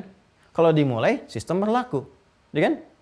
Semua ditetapkan. Sebagaimana sebelumnya pun sudah berlaku. Adam diciptakan semua diciptakan dengan ketentuan. Semuanya, segalanya. Malaikat, jin, dan sebagainya. Nah, hukum kehidupan di bumi yang Allah tetapkan di malam Al-Qadar itu dengan turunnya ini, maka di alam yang di bumi berlaku. Ya, dengan fase Adam sebagai khalifah, tugasnya Adam. Berlaku semua dan saat yang bersamaan setan pun turun. Ya, iblis pun turun dengan pasukan-pasukannya yang sifatnya disebut setan itu, ya. Nah, indahnya di sini adalah Allahu Akbar. Yang saya katakan sebelumnya, ingat, bukankah pembahasan qada dan qadar saya buka pembahasan dengan sifat ilmunya Allah, alim. Ini. Selain wallahu ala kulli syai'in qadir, ya, Allahu ala kulli syai'in qadir, yang Maha menetapkan segalanya dengan sempurna, maka qadar Allah pun berlaku dengan pengetahuannya. Yang Maha juga, kalau ini qadir, ini pasangannya alim. Maha mengetahui. Ya, jadi sebelum terjadi, sedang terjadi, akan terjadi, karena sifat Rabb itu harus begitu. Sifat Khalik, seperti yang kemarin saya tegaskan. Makanya berulang-ulang, dari mulai lambat sampai cepat banget saya tegaskan lagi. Karena yang terpenting itunya. Ya, itu yang seringkali nanti ada sebagian gagal memahami itu, dan berkonsekuensi agak repot nantinya gitu, karena terkait dengan bab akidah ini nggak boleh salah. Ya, nggak boleh keliru di sini. Sifat pengetahuan Allah menjangkau semuanya, semua bagiannya. Sebelum ini telah berlangsung, sedang berlangsung, akan berlangsung. Ya, maka segala hal yang dikerjakan oleh hamba dan sebagainya, sistemnya kan sudah berlaku tuh. Pedomannya pun disampaikan. Maka dalam pedoman itu pun dijelaskan untuk menerangkan sistem kehidupan ini supaya kita menjalani dengan benar. Maka kalau Anda tidak percaya, silakan cek di Al-Qur'an. Dan Anda bandingkan dengan kitab manapun di muka bumi ini. Kitab mana yang menerangkan tentang sistem berkehidupan secara sempurna dengan presisi yang sempurna. Silakan tunjukkan. Untuk membuktikan kebenaran Tuhan yang dipertuhankan. Jadi kan kalau kita ingin mempertuhankan, ya kan kita menyembah kan, meyakini dan sebagainya. Sekarang pertanyaannya, buktinya mana tentang kebenaran Tuhannya? Buktinya mana tentang kebenaran kuasanya? Dari mana dilacak sumbernya? Ya, dan kita punya satu tradisi keilmuan yang sangat luar biasa kuat. Ya, kita punya jalur nasab dan sanad, bisa dilacak. Jadi kita bisa dapatkan, ya, di kita itu jangankan Al-Qur'an yang terjaga, hadis saja yang tersambung pada Rasulullah, ketika ditanyakan, ini hadis Nabi, kita masih bisa tanya, dari mana taunya Nabi berkata begini? Bisa dilacak itu. Dan itu dipertanggungjawabkan secara ilmiah. Dari si fulan, dicek si fulannya. Ada yang ngarang lagi kitabnya, menjelaskan profil si fulan, dijelaskan. Si fulan itu lahirnya kapan, tempat diri, sampai karakternya, sampai ke situnya. Itulah yang menjadikan ilmu yang menopang kekuatan beragama di Islam itu terjaga semuanya. Jadi bisa dicek originalitasnya, ini yang nggak ditemukan dimanapun. Silakan tunjukkan, komparasikan dengan yang lain. Tunjukkan, begitu ada klaim begini dari mana taunya? Benar Tuhannya berkata begitu, dilacaknya dari mana? Dari Nabi. Tahu dari mana Nabinya berkata begitu? Siapa yang menyampaikan? Si fulan nulis, si fulan dari mana? Jalurnya bisa nggak diteliti? Anfulan sampai ketemu sosoknya. Ya, di Islam ada. Bahkan dijelaskan kepada kita kualitasnya. Kalau ini nggak ada sedikit hafalan menurun dari titik ke koma, turun kualitasnya begini. Ya, mesti ada penguat yang lainnya. Maka turun dari hadis sahih ke hasan, turun lagi terus. Ya, maka ada kualifikasinya. Nah, itulah presisi tertingginya gitu. Ya, maka bersamaan dengan kitab ini dijelaskan semua secara sempurna sekali. Ya, dan dijelaskan konsekuensi seperti tadi yang saya terangkan. Nah, jadi kalau manusia turun berkehidupan dari sejak manusia pertama telah berlangsung, telah kan? Ya, sampai kita saat ini misalnya kan berlangsung. Ini begitu kemudian diawali berkehidupan itu, maka dua jalannya kan berlangsung secara bersamaan. Ya, sifat pilihan, ikhtiar, sifat ikhtiar. Ikhtiar ini ada untuk menunjukkan keadilan Allah Subhanahu wa taala. Allah adil. Ya, dengan adilnya dipersilahkan untuk berikhtiar, ya kan, untuk menempuh jalan ini. Tapi dengan keadilan itu diberi petunjuk supaya berhasil dan sebagainya. Ya kan? Dan keadilan Allah berlaku kan bagi semua makhluk, bukan untuk manusia saja. Ya, jin iblis ingin membuktikan kesombongan kan, Allah mesti adil kan? Ya, ketika dia ingin membuktikan, Allah mesti adil.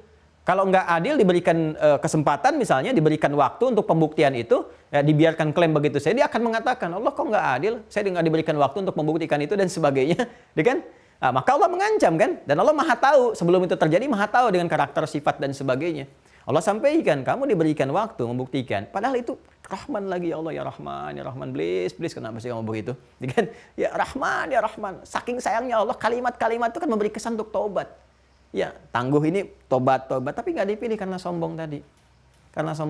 Akhirnya dia pilih fa'anzirni, dan Rabbi anzirni, ya Allah beri tangguh aku. Sudah, kamu termasuk dari minal munzarin, diberikan waktu, ya kan? Diberikan tangguh sampai dengan hari kiamat, ila yaumi yub'atsun, sampai hari kebangkitan dan sebagainya. Tapi nanti resikonya neraka jahanam. Dia pilih juga. hanya untuk membuktikan kesombongan saja gitu ya. Nah kadang-kadang ada orang yang ingin meraih sesuatu hanya untuk sombong aja. Hati-hati tuh ya, hati-hati tuh. Ya pengen barang hanya untuk sombong, pengen kedudukan hanya untuk ria dan sebagainya. Itu penyakit iblis juga yang menular. Hati-hati, hati-hati ya. Kita harus terbebas dari semua itu. Kalau nggak ada maslahat berarti penyakit. Ya, kalau nggak ada maslahat berarti penyakit. Balik ke sini, ya, karena ada ikhtiar di sini, maka ada jalan kesolehan. Ini satu, ada jalan kesalahan yang menyimpang. Nih, ya, hati-hati. Maka sistem dibuat berdasarkan hukum seperti ini. If'al, la taf'al. Kerjakan, tinggalkan. Jalan kesolehan terbentuk dari personal kita sendiri, dari mulai kepala sampai dengan ujung kaki. Mata yang solehnya begini, yang salah begini. Jangan lakukan yang salah ya, nanti resikonya akan begini, puncaknya seperti ini. Yang soleh kerjakan ya, nanti akan begini, hasilnya seperti ini. Kan? Ada hukum umum yang berlaku dalam berkehidupan. Ya, kalau kita dapatkan yang halal akan begini, yang haram akan seperti ini. Kalau menipu begini, kalau jujur seperti ini. Soleh, salah. Kan? Yang soleh supportnya malaikat. Sistem lagi tuh. Tadi kembali ke sini, kesimpul yang kedua. Disupportkan oleh malaikat, jiwanya takwa terus berlangsung. Manusia menjalani sampai akhir kehidupannya. Ini kalau sugronya kan disebut dengan ajal. Ya kan? Ya, walikulli ummatin ajal, Quran surah ke-7 ayat 34. Nanti kubranya kan kiamat itu. Ya kan? Dijalani terus kan? Dalam perjalanan ini ingat, ada makhluk turun kan? Tuh, ada makhluk turun, Quran surah 2 ayat 38 yang ikut turun juga kan? Ya kan? Ketika sistem ditetapkan, dijalani, makhluk turun juga kan? Ya, yang turun siapa? Adam, Hawa, tapi iblis juga sama untuk membuktikan kesombongan. Maka dia iblis memprovokasi yang salahnya, yang fujur, yang soleh jiwanya takwa di sini, yang sini jiwanya fujur. Soleh jadi solihin, dikonfirmasi nanti jadi muttaqin solihin. Makanya kita dapatkan innal muttaqina, puncaknya jannah, jannah, jannah, jannah. Itu kan fujur, orangnya fujar. Ya, wa innal fujjara lafi jahim, jahim, jahim, puncaknya jahanam, gitu kan? Ini yang provokasi setan ke sini. Diarahkan supaya salah, supaya menyimpang dan untuk buktiin kesombongan aja. Nah, nanti di tengah-tengah kan tetap Allah berikan jalan untuk berikhtiar, akal berpikir, hati mencerna, hidayah diberikan. Ya, itu rahmannya Allah, ada hidayah, diberikan petunjuk lewat pendengaran, ya, dan hukum dibuat. Apa hukum terkait hidayah? Quran surah 29, Al-Ankabut, ayat yang terakhir. Ya, lihat ayat yang terakhirnya. Walladzina jahadu fina lanahdiyannahum subulana. Ya kan? Dan orang-orang yang memang berusaha sungguh-sungguh menangkap, berusaha tangkap tuh. Ya, bersungguh-sungguh berusaha menangkap apa yang dia tangkap itu? Ya, petunjuk-petunjuk kami. Ya, petunjuk-petunjuk kami. Lanahdiyannahum, kami berikan hudan. Lanahdiyannahum pakai taukid tuh. Kami pasti akan berikan jalan kepada mereka, jalan-jalan menuju kami untuk menuju jalan kesolehan ini. Tengah-tengah tuh tiba-tiba ya, yang nggak pernah ke masjid kok bisa pulang kerja lewat masjid, ngelihat orang sholat.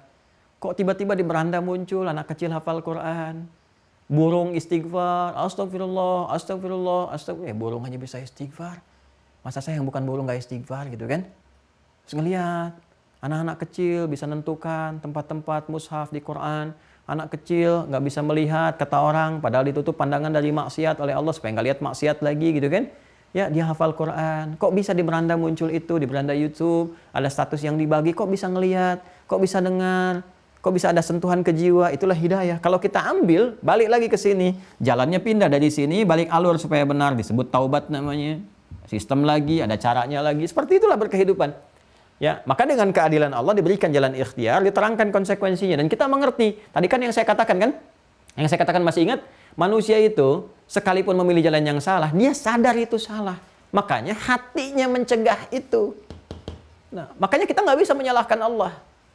Ya, karena Allah sudah berikan segala puncaknya dengan keadilan dengan segalanya. Nih, keadilan untuk berikhtiar, keadilan diberikan hidayah dan sebagainya. Perjalanan yang ditempuh manusia ini, teman-teman sekalian, perhatikan. Ya, dari sebelum dia lakukan, dari sedang dia lakukan, sampai akan dia lakukan, sampai berakhir kehidupan, ya, maka semua hal ini Allah harus memiliki sifat pengetahuan. Karena mutlak. Sudah keharusan. Karena sifatnya khalik. Nggak mungkin nggak tahu. Khalik. Harus tahu. Ya, harus tahu. Laisa kamitslihi syai'. Nggak boleh ada yang serupa dengannya. Saya berikan ilustrasi kecil aja. Ya, kecil. Dan nggak bisa diserupakan dengan ini. Tapi dari sini kita punya gambaran untuk memahami dengan lebih luas. Ya, kalau ada orang membuat game tertentu. Ya, anak-anak tuh main video game, main macam-macam dan sebagainya. Pembuatnya pasti tahu kan? Ya kan? Kalau mijit ini pasti larinya ke sini nih. Mijit ini larinya ini nih. Kalau bawa ini larinya gini, ya kan? Ya. Kalau dulu kan ada macam-macam lah. Saya nggak mau nyebutkan apa-apa karena saya juga hampir nggak pernah interaksi dengan yang begitu. Yang kedua, nggak mau nyebut endorse. Cuman saya sering lihat tuh anak main ini, main itu. Lihat, kalau kita lihat kan ada sistemnya juga tuh. Kalau dia ke sini, ada ini berlaku seperti ini. Dan dia tahu, yang buat itu tahu kalau pijit ini pasti ke sini, ini ke sini. Kalau error begini, jangankan itulah handphone yang kita kenakan, yang bikinnya kan tahu. Fiturnya ini kemana, ini ke sini, ke situ dan sebagainya. Tahu itu. Ya. Dan sebelum orang mengaksesnya akan tahu tuh kalau pijit ini pasti akan begini, kalau ini pasti akan seperti ini. Sentuhannya akan begini, ini akan begini dan sebagainya. Udah mengerti. Itu dalam dunia kita. Allah harus lebih daripada itu. Maka sifat Allah, alimnya, ilmunya harus mengetahui segalanya. Sebelum itu terjadi, Allah sudah ketahui, ya kan? Ya, kemudian sedang berlangsung pun Allah sudah tahu, akan dilakukan pun Allah sudah tahu, ya kan? Dan keadilan Allah itu yang memerintahkan hamba untuk berikhtiar. Cuma keadilannya menjadikan hamba untuk berikhtiar. Karena kalau nggak ada ikhtiar, sifat khilafah itu, ya tugas khalifah di muka bumi, nggak akan sempurna berjalan. Ya, kenapa nggak akan sempurna di sini? Karena nggak ada kreasi dari manusia. Nggak ada manusia inisiatif membangun, nggak ada manusia inisiatif untuk memilih dalam berumah tangga, nggak ada pilihan-pilihan. Ya, nggak ada keindahan, nggak ada seni untuk menghadirkan keindahan dalam berkehidupan. Tapi keadilan Allah menjadikan kita punya sifat ikhtiar. Itu pun sayangnya Allah dibimbing lewat petunjuk hudan. Hudannya ada yang dari perangkat tubuh, mata, telinga, pendengaran, akal, sampai ke hati, sampai ke jiwa. Makanya apa yang dilihat, kadang-kadang nangis, kita sadar. Apa yang didengar, nangis, sadar, taubat, istighfar, dan sebagainya. Ya kan? Ini yang menjadikan kita itu mendapatkan kasih Allah. Sehingga berulang-ulang di surat Ar-Rahman. Rahman lagi namanya. Rahman, Ar-Rahman, Ar-Rahman. Fabi ayyi ala'i rabbikuma tukadziban. Fabi ayyi ala'i rabbikuma tukadziban. Makanya nggak masuk akal. Bingung juga kalau masih ada yang ngikutin setan tuh bingung saya. Ya, kenapa harus dipilih gitu? Jangan seperti itu. Ya, kan kita sudah tahu konsekuensinya. Kan udah tahu kalau bohong itu salah, kenapa masih bohong? Kan sudah tahu kalau korupsi itu salah, kenapa masih bisa korupsi? Kan sudah tahu resikonya kalau korupsi itu nanti, mohon maaf, bukan cuma Anda yang rugi, anak-anak kasihan. Dibully di sekolah, sampai stres nggak mau masuk, istri nggak mau gaul, karena disebutnya ini istri koruptor, ini bapaknya koruptor, kasihan sama anak-anak, Pak. Kerja yang betul lah, kerja. Makanya di sekolah kami itu kalau anak-anak berangkat selalu nitipin ke bapaknya tuh. Bapaknya nganter duluan, ibunya nganter. Kasih tahu, Pak, kalau berangkat cari yang halal ya, gitu kan. Kita sekolah dulu itu, Masya Allah gitu. Kesannya tinggi. Kesannya tinggi. Coba biasakan lah ya, bisikan-bisikan supaya terjaga gitu. Supaya terjaga. Ya, nah ini kembali ke sini ya, kembali ke sini. Nah, saya ingin ke puncaknya ya. Jadi pengetahuan Allah ini akan menjangkau semuanya. Ya. Nah, ini harus nyata. Ya, karena apa? Menunjukkan keagungannya. Dan harus ada pembuktian. Ya, apa pembuktiannya? Ya, apa yang harus bisa diakses? Oleh siapa? Diakses oleh makhluk-makhluk nanti. Ya, yang membuktikan bahwa memang Allah mengetahui segalanya. Ya, dan memberikan, sekalipun memberikan jalan ikhtiar kepada hamba. Hamba berikhtiar. Kita tuh nggak tahu akan terjadi apa besok. Quran surah ke-31 ayat 34. Ya, ada 5 kan hak prerogatif Allah terkait dengan sistem kehidupan. Salah satunya adalah pengetahuan tentang masa depan. Innallaha 'indahu 'ilmus sa'ah. 1, hari kiamat. Wa yunazzilul ghaits, mengatur cuaca iklim, keberadaannya yang berselaras dengan keadaan kita. Wa ya'lamu ma fil arham, tentang segala ketentuan dalam rahim, segala ketentuan. Ya, apakah kemudian dia terlahir bagaimana, seperti apa, karakter macam-macam dan sebagainya. Kan? Wa ma tadri nafsun madza taksibu ghadan, yang keempat. Dan tidak ada yang tahu apa kejadian akan berlangsung nanti. Yang manusia katakan itu tentang masa depan cuma prediksi, makanya nggak ada kepastian. Prediksi, ramalan. Ya, daripada ramalan dengan lamaran. Lamaran tuh jelas gitu, ada kaidahnya. Ramalan tuh nggak ada kaidah. Udah, cuma ngeramal dan sebagainya. Ya kan?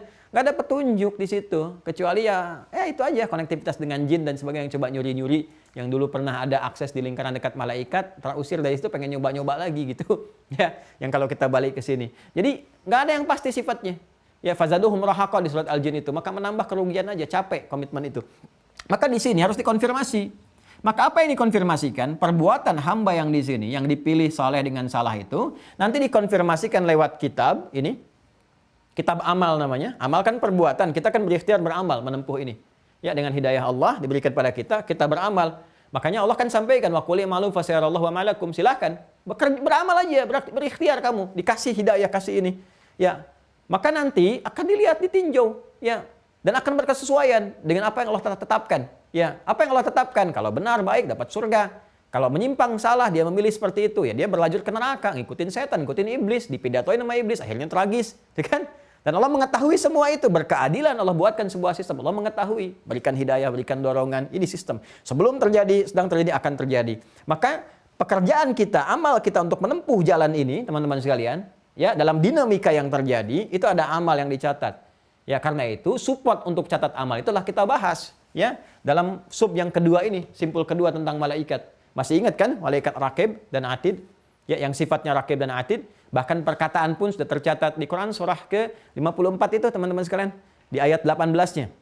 Ayat 18-nya. Ma yalfidhu min qaulin illa ladaihi raqibun atid. Tidak pernah bahkan keluar satu ucapan pun kecuali tercatat. Ada malaikat yang mengawasi, ada yang lekat kan dengannya. Nah, mohon izin teman-teman sekalian, mohon maaf ya. Ini masih bukan coret-coret ya. Ini kan lingkaran masih terbaca kan. Sebab saya berjanji dari awal nggak boleh coret-coret. Tolong ingetin ya. Saya nggak boleh coret-coret. Ini masih bisa kebaca tuh. Masih ada jalannya. Ya, lihat baik-baik teman-teman sekalian. Jadi ini dicatat lewat amal. Kita punya amalan. Telah saya terangkan ya. Ingat di malaikat yang Raqib dan Atid yang pernah saya terangkan itu. Amal dicatat, catatan sempurna. Saat dihisab, yang baik tangan kanan kan. Ya kan, biyamini. Ya, kemudian yang jelek ya sudah diberikan tanda di belakang punggungnya. Ya, dia berkata kemudian wayat ufubora, kemudian dia berkata celaka aku dan sebagainya. Ya, awas hati-hati nih. Ini sudah ada. Nah, ini teman-teman sekalian, amalan kita yang tercatat dihisab oleh Allah Subhanahu wa taala di hari kiamat kelak, maka semua akan terkonfirmasi. Terkonfirmasi dengan apa? Dengan pengetahuan Allah yang Maha mengetahui semua tindakan hamba yang tercatat. Kitab amal yang ada di sini akan dikonfirmasikan dengan kitab qadar yang telah menunjukkan pengetahuan Allah tentang semua kejadian ini, baik sebelum berlangsung, sedang berlangsung, akan berlangsung, dengan kitab catatan juga yang berada di Lauh Mahfuz. Dari mana dalil ini ditemukan? Di Quran surah ke-57 ayat 22 sampai 23. Dah. Yuk kita baca. Sudah? Ma asaba, ada Quran surah ke-57 Al-Hadid ayat 22 sampai 23. Paling kiri sebelah bawah sedikit. Ini udah saya bukakan nih mushafnya nih. Ya, supaya sama-sama ingin menunjukkan bahwa ayo adakan mushafnya gitu kan, adakan mushaf supaya bisa dilihat dan diamati. Ada ma asaba min musibatin fil ardi wala fi anfusikum illa fi kitabim min qabli an nabra'aha.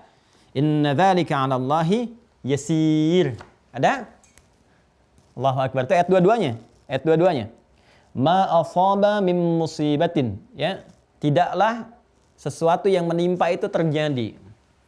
Ya, asaba yusibu, musibah itu segala yang kita alami. Ya, jadi musibah itu konotasinya netral asalnya teman-teman sekalian. Asalnya netral. Semua yang kita alami dalam kehidupan ini, baik yang bernuansa suka ataupun yang kita rasakan duka. Awas ya, baik yang bernuansa suka ataupun yang kita rasakan apa?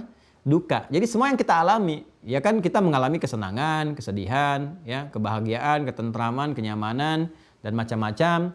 Ya, jabatan kita dapatkan, misalnya promosi, harta kita dapatkan, saat yang sama ada pengurangan dari harta, ya, ada kecelakaan pada pekerjaan dan macam-macam dan sebagainya. Nah, itu semua yang kita alami. Cuma biasanya psikologi manusia itu kan selalu mengaitkan musibah itu dengan yang dukanya saja. Itu kan dia kena musibah tuh, gitu kan, kenapa kepleset di jalan.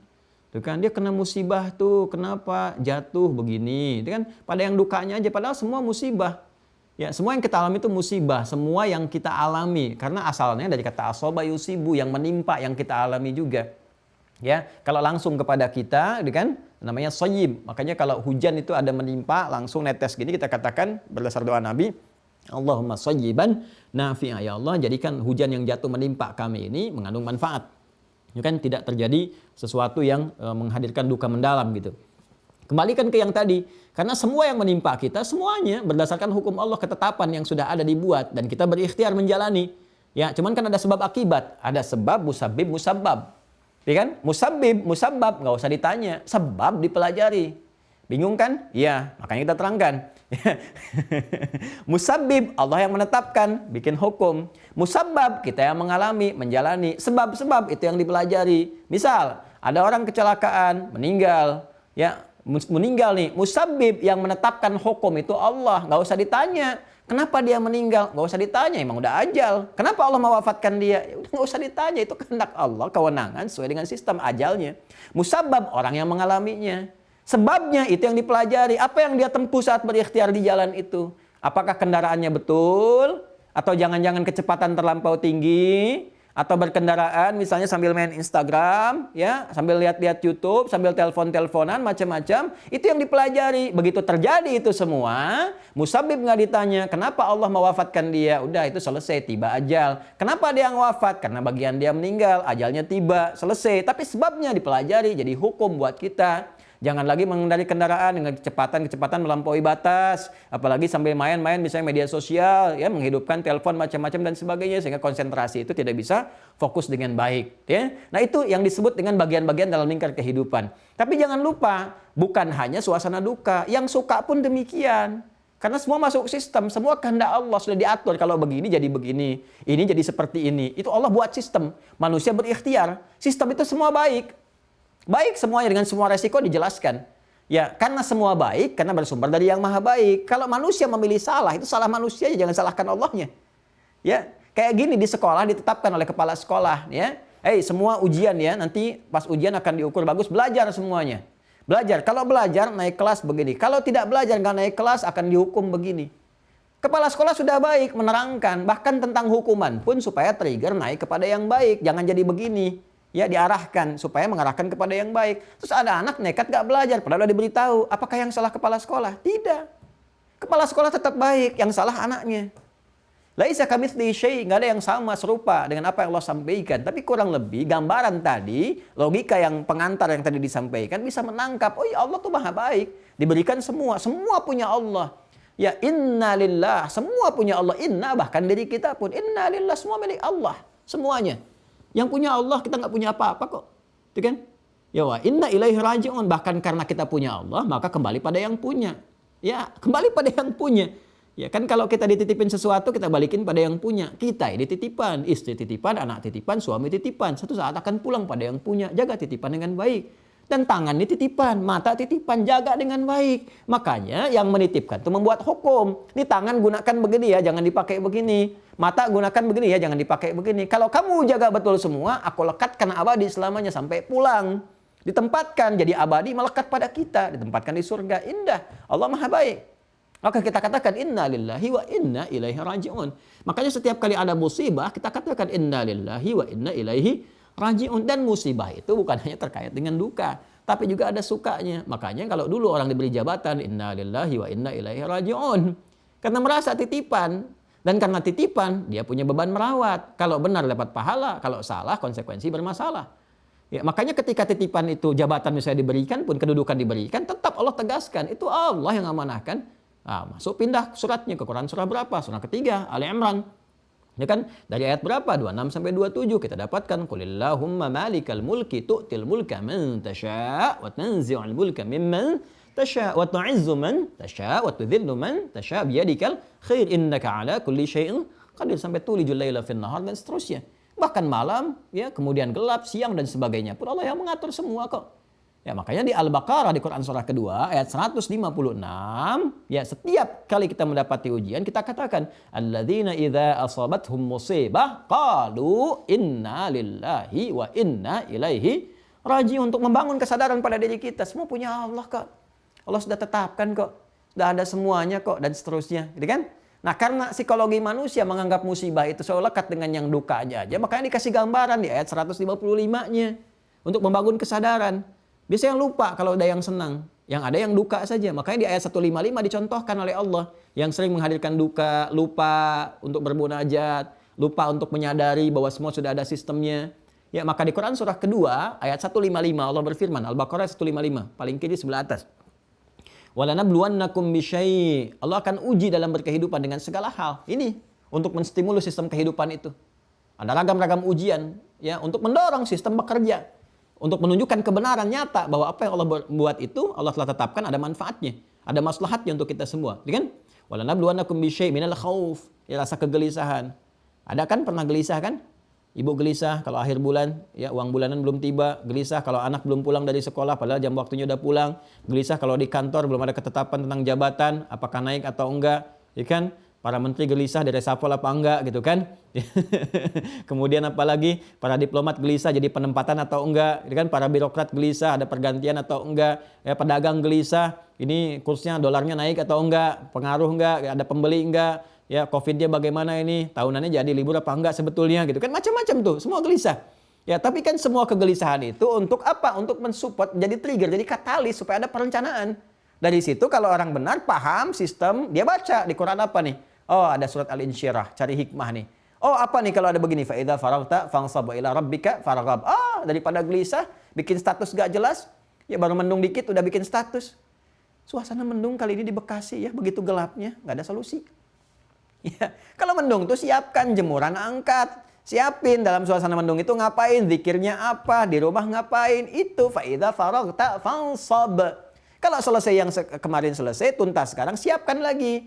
Apa rencana yang mau dibuat? Wa ila rabbika farghab. Itu tawakal deh, kan kita nggak bisa ngatur cuaca. Emang dengan bikin status kemudian mendung selesai? Tidak. Gak ada, lebih baik kita beramal. Wa qul ya'malu fasarallahu a'malakum. Kerjakan yang positif untuk kita. Nah, itu lebih menenangkan. Keadaan hati yang tenang lapang disebut dengan syarah. Ya, kalau sudah muncul karakternya disebut insyirah, makanya suratnya disebut al-insyirah. Ya, alam nasyrah laka sadrak, gitu kan? Bukankah sudah aku lapangkan keadaan jiwamu? Ya, ini khususan pada Nabi Muhammad SAW.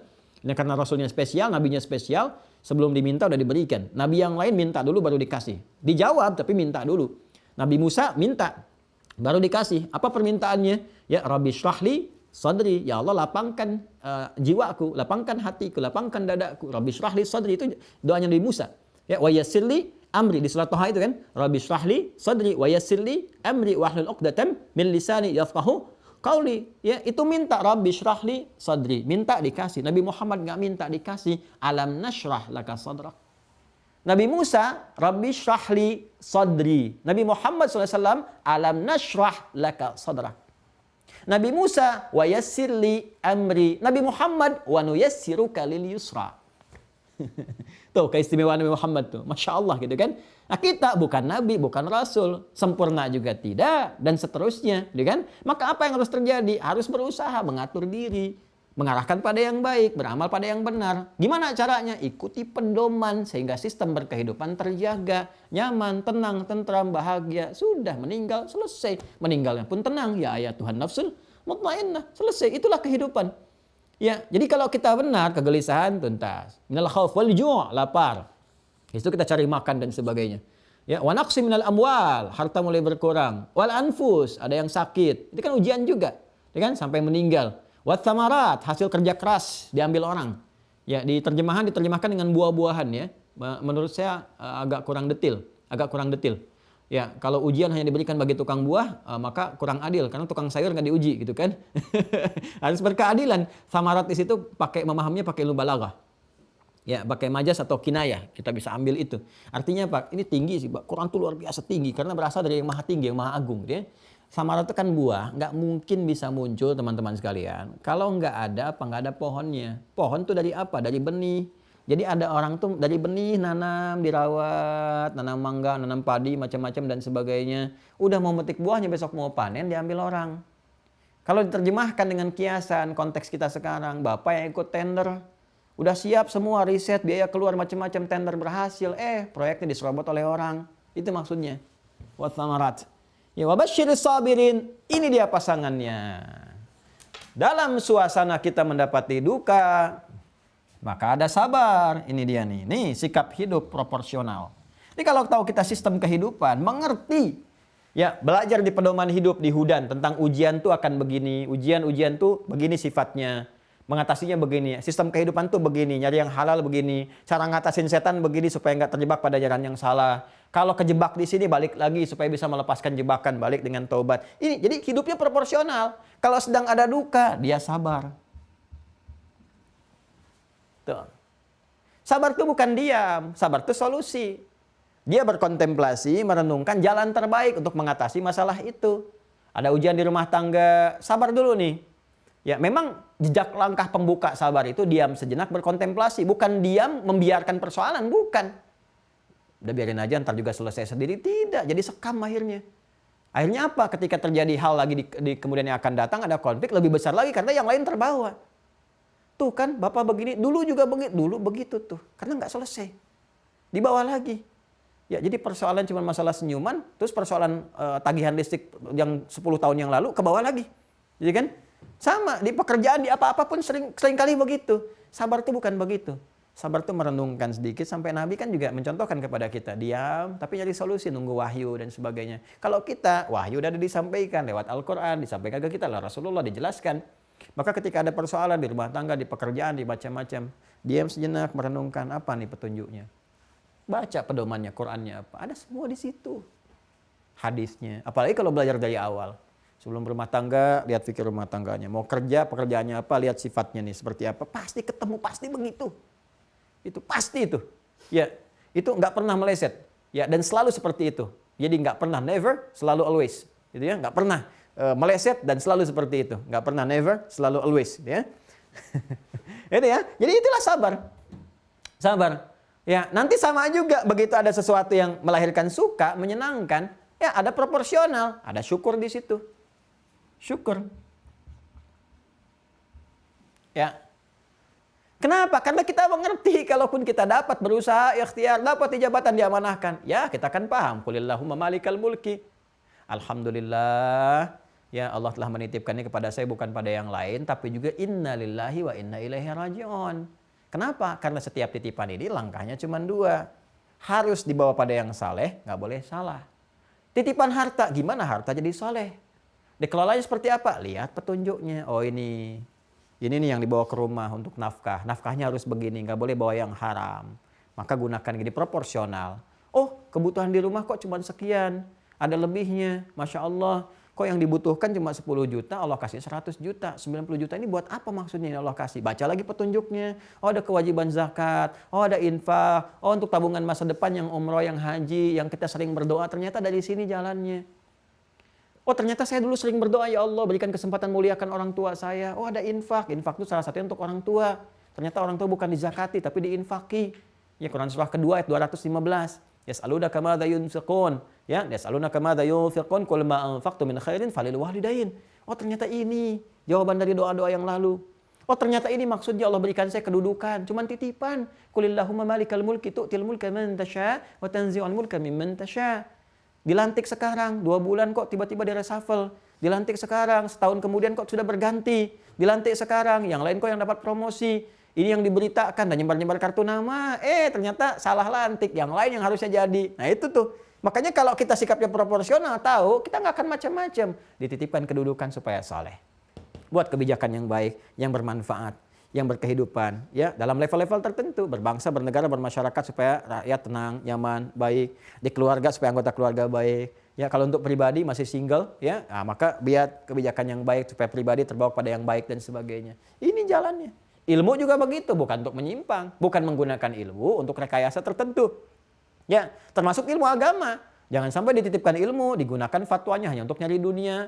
Dikreasikan fatwa sesuai kepentingan-kepentingan materi, ya itu nanti masuk jalur yang salah. Semua sama. Baik ilmu, harta, kedudukan, plus tenaga. Kan 4 ini yang kita pakai dalam menjalani sistem kehidupan. Kalau nggak pilih ilmu, passionnya turun ke bawah. Pengajar, dosen, ilmuwan, macam-macam. Atau juga harta, pebisnis, pedagang, apapun namanya. Gitu kan? Kemudian juga kedudukan, jabatan, apapun profesinya. Mulai dari presiden, sampai macam-macam, sampai turunan, sampai presiden direktur, komisaris, macam-macam. Ya. Nah, dan seterusnya sampai yang keempat tenaga. Tenaga mau dipakai apapun kan manusia yang memberikan nama. Ya, tapi pada akhirnya kita yang berkreasi, mau yang di masjid, ya azan pakai tenaga kan, mau yang di pasar pakai tenaga, macam-macam. Itu manusia aja yang pilih dengan nama-nama tertentu. Pada akhirnya kita yang menjalani. Jangan sampai salah jadi apapun karena kita cuma menjalani ini sampai meninggal. Begitu meninggal selesai deh, gelar manusia nggak ada lagi. Makanya apapun yang ditetapkan kalau kita tahu hukum ini proporsional hidup kita. Innalillahi wa inna ilaihi raji'un. Semua kembali kepada Allah, ya kan? Dan semua Allah yang tetapkan dan kita akan proporsional. Kenapa? Ya, karena ma asaba min musibatin fil ardi wala fi anfusikum illa fi kitabim min qabli an nabraha. Inna dzalika 'ala Allahi yasir. Ya kan? Karena semua yang terjadi itu Allah Maha tahu. Dan pengetahuan Allah itu meliputi segalanya. Untuk membuktikan itu semua tercatat kemudian di Lauh Mahfuz. Itu kitab yang jelas. Ya, fi kitabin min qabli an nabraha. Jadi pengetahuan Allah sudah menjangkau semuanya untuk membuktikan bahwa Allah Tuhan yang hak, mengetahui semuanya, terdokumentasikan dalam kitab Lauhul Mahfuz. Nanti kitab ini akan mengonfirmasi apa yang telah kita kerjakan, dicatat oleh malaikat. Jadi malaikat pun sadar, malaikat nggak tahu apa-apa kecuali Allah yang telah tetapkan. Malaikat akan mengagungkan Allah. Saya diberi tugas, kata Rakib, kata Adi, nyatat. Ternyata Allah sudah maha tahu segala yang dicatat. Sama antara yang dihisab kitab catatan malaikat dengan yang telah Allah tetapkan dengan pengetahuannya, Allah maha tahu tadi, sama persis. Sama. Tapi memahami itu dalam konteks berkehidupan kita nggak tahu. Karena nggak tahu, kita berikhtiar. Itu. Karena hukum Allah pun menetapkan ikhtiar. Ya, pengetahuan Allah itu berlaku pada ikhtiar kita tadi itu. Jadi Allah sudah tahu apa yang akan kita kerjakan. Cuman kan karena kita nggak tahu. Kita nggak paham, kita nggak ngerti. Ya kan? Dari awal sampai ke akhir. Tapi Allah beri jalan lewat kitab. Nih yang kamu tempuh nih begini. Resikonya akan seperti ini. Kita menempuh itu dengan ketidaktahuan kita, diberi petunjuk. Tempuhlah yang soleh, jangan kerjakan yang salah. Resiko begini. Apa yang akan kita kerjakan Allah sudah tahu lebih dulu. Terdokumentasikan. Nanti dikonfirmasi antara kitab yang dicatat oleh malaikat saat kita kembali kepada Allah dengan apa yang telah Allah ketahui yang disampaikan untuk menunjukkan keagungan Allah dengan sifat alimnya. Maka di situ kita sadar bahwa apa? Likaila ta'sau 'ala ma fatakum wa la tafrahu bima atakum. Ini proporsional. Jangan terlalu banyak berduka kalau mengalami sesuatu. Ya kan? Kenapa? Karena kita sudah wajar zata. Oh, ini maksudnya begini, hikmahnya begini, ya kan? Dan Allah Maha tahu dengan segalanya ini. Makanya kalau ada sesuatu yang hilang, ke masjid, mau tobat, mau soleh, mau baik, pulang-pulang sandal hilang, cari dulu. Cari gitu kan? Dan dicari lama-lama nggak ada kan? Maksudnya apa? Mungkin ada harta saya yang dulu nggak tepat, ya kan? Harta saya yang dulu mungkin menyertakan yang haram. Maka Allah nggak suka ketika saya mau jadi baik, yang soleh, yang salah masih ada yang melekat, yang haram masih ada. Maka pelan-pelan dihilangkan. Begitu sadar, sedang duduk, tiba-tiba Allah kirimkan datang DKM. Kenapa Pak? Nggak apa-apa Pak, ini lagi nunggu aja pulang. Kok belum pulang? Iya mau pulang. Kok alas kakinya kemana? Ya justru itu tadi nyari-nyari nggak ketemu. Udah nih carikan sana. Masya Allah ganti yang baru. Kalau datang pakai sendal jepit tadi kan, dibelikan sendalnya sendal bagus itu macam-macam. Baru lagi dan dari yang halal. Masya Allah ya. Dan banyak hal gitu, banyak hal yang terjadi. Kalau kita sadar dengan semua itu maka kehidupan proporsional. Itulah qada dan qadar. Jadi menjalani hidup itu nanti santai saja, nikmat, tenang. Ya santai dalam pengertian senang dan tenang. Karena semua tahu kalau begini ya nggak usah terlalu berlebihan lah nyikapinnya. Ya itu yang terjadi. Makanya banyak orang-orang dulu tuh Masya Allah yang paham ini mengerti sekali. Ya satu kali ada, ini kisah viral ya, sangat viral sekali. Sering banyak ustadz juga menyampaikan informasi ini karena memang viral kisahnya. Hampir orang-orang belajar itu mengetahui. Ada seorang Arab Badui, teman-teman, orangnya soleh, baik, mengerti tentang qada dan qadar. Dia sedang makan tuh. Saat makan, diinfokan, masuk ke tendanya orang mengatakan, "Hei Fulan, anak kamu meninggal diterkam serigala," katanya. Dia cuma diam begini. Oh, inna lillahi wa inna ilaihi rajiun. Makan lagi. Orang ini heran. Apa nggak dengar suara saya? Dia katakan lagi, "Ya Fulan, anak kamu itu meninggal diterkam serigala." Orang-orang udah pada ngumpul kan, bahasa kita begitu. Nah kamu meninggal. Dia diam lagi begini, dia katakan, "Inna lillahi wa inna ilaihi rajiun." Makan lagi. Kesal orang ini. Karena Anda bayangkan, ya dia saking kesal, ini anak sendiri, ini apa nggak peduli nih bapak ini. Dia katakan, "Hei Fulan, dia kan anak kamu ini meninggal, dia kan diterkam serigala. Kenapa kamu malah makan sibuk begini? Kamu datangi anak kamu begini, urus dan sebagainya." Maka ketika sudah mengerti sampai 3 kali disampaikan, dia kan, oh dia belum paham, maka diterangkan oleh orang ini. "Kamu tahu tidak? Kamu yang mendesak saya sekarang, ya kan, tidak akan pernah bisa membangkitkan anak saya yang sudah wafat itu. Allah sudah tetapkan dia meninggal. Ya, kalau saya kedakan sekarang, langsung buru-buru dan sebagainya, saya gelisah tidak mempersiapkan diri, maka jelek juga. Akhirnya saya buru-buru, tidak mempersiapkan apa-apa dan sebagainya. Dan ini yang telah Allah berikan kepada saya makanan, tidak saya habiskan. Ini kan rezeki juga. Jadi biarkan saya cepat dulu menghabiskan ini supaya saya cepat mengurus anak saya siapkan. Daripada kamu selak-selak terus dari tadi. Jadi biarkan saya menghabiskan makanan sebagai takdir yang Allah tetapkan kepada saya, ya, supaya menjadi pahala kebaikan. Setelah itu saya urus anak saya. Kebayang nggak? Ya, ini jangan salah paham ya. Jangan melihat bahwa ini bapak nggak peduli sibuk makan. Tidak. Dia melihat jangan sampai ada makanan yang sia-sia ditumpahkan. Jadi bagian-bagian setan, bagian-bagian yang tidak baik dan sebagainya. Jadi dia segerakan untuk selesaikan makanan itu. Selesaikan dalam waktu yang cukup singkat. Selesai dia kenyar. Dia selesaikan anak yang sudah diurus oleh masyarakat. Dia datang ke sana. Kemudian dia selesaikan. Ini yang dimaksud proporsional. Maksudnya apa? Dia pertama ucapkan inna lillahi wa inna ilaihi rajiun sebagai takdir penetapan imannya kepada Allah. Udah. saya meratapi pun berteriak ini itu pun tidak akan menghidupkan kembali. Jadi kita sabar, kita tawakal, tapi ikuti jalur hukumnya, bukan didiamkan. Sebabnya apa?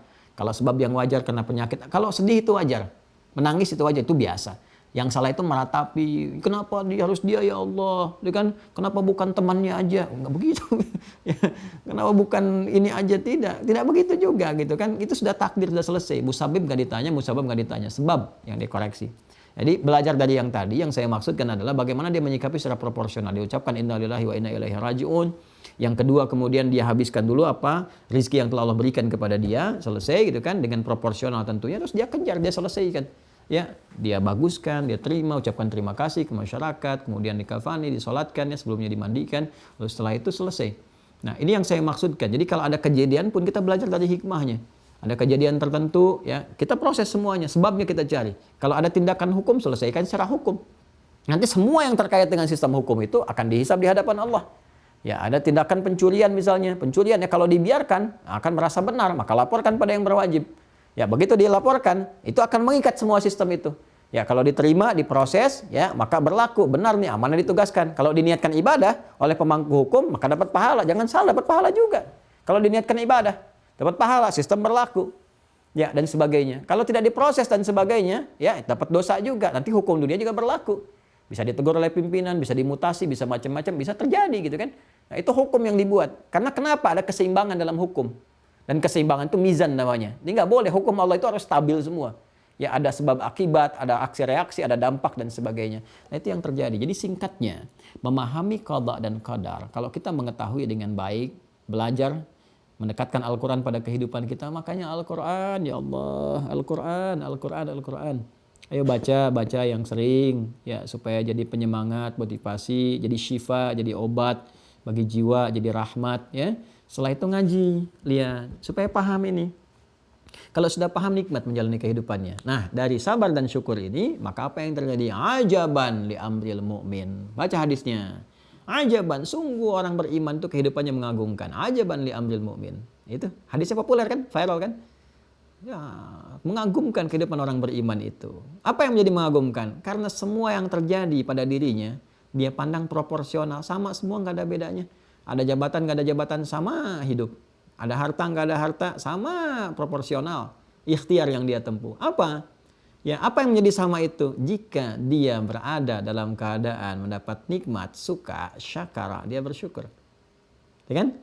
Dan jika dia merasakan keadaan duka, dia bersabar. Jadi nggak ada bedanya bagi dia suka dan duka. Dia melihatnya sebagai ujian dari Allah. Alhamdulillah, sehat. Alhamdulillah, sholat dan sebagainya macam-macam kerjakan, proporsional. Sakit, alhamdulillah, Allah uji, ya. Di situ apa yang bisa dilakukan? Peluang untuk istighfar, peluang untuk tahajud, peluang untuk berdoa. Alhamdulillah, yang tidak pernah saya dapatkan saat saya sehat, dapatkan saat saya sakit. Ya, itu cara melihatnya. Maksudnya bukan pengen sakit, bukan. Maksudnya dalam setiap keadaan kita sikapi proporsional.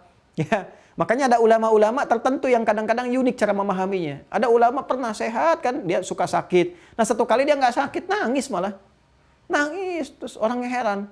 Mabika ya Syekh, kenapa Anda Syekh? Katanya. Saya tuh bingung, kok saya belum sakit ya di bulan ini katanya.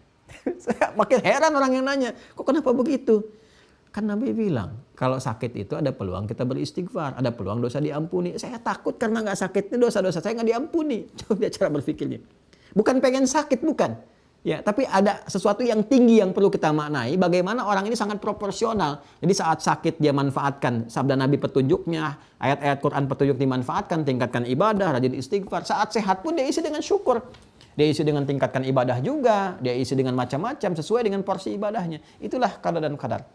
Jadi qada, ya, qadar telah tuntas disampaikan, qadar sistem kehidupan yang dibuat, takdir dibuat secara sistematis dengan terbaik, ya, sesuai dengan kemaslahatan, presisi yang sangat sempurna. Kita menjalannya dengan ikhtiar, semua ada konsekuensinya. Allah berkehendak memberikan hidayah kepada kita supaya tidak salah langkah. Manusia memilih, dan semua pilihan manusia yang ditempuh itu Allah sudah mengetahuinya. Untuk mengonfirmasi ini semua, maka Allah tetapkan ada kitab di Lauh Mahfuz yang nanti akan ditunjukkan kepada kita untuk mengonfirmasi amalan kita yang dicatat oleh malaikat. Jadi malaikat pun akan mengagungkan Allah, ya, mengta'zimkan Allah. Kenapa? Karena menyadari bahwa Allah Maha Kuasa. Mereka nyatat-nyatat yang telah dicatat oleh mereka sama persis dengan apa yang telah Allah ketahui keseluruhannya, karena menjangkau segala hal. Pun demikian dengan kita pun. Alhamdulillah kita bersyukur. Ya, kemudian kita kembali kepada orang-orang yang beriman, bersama berkumpul dan sebagainya, mendapatkan rahmat Allah, dan setiap detil itu terjadi, keputusannya disebut dengan qada. Setiap detil ya.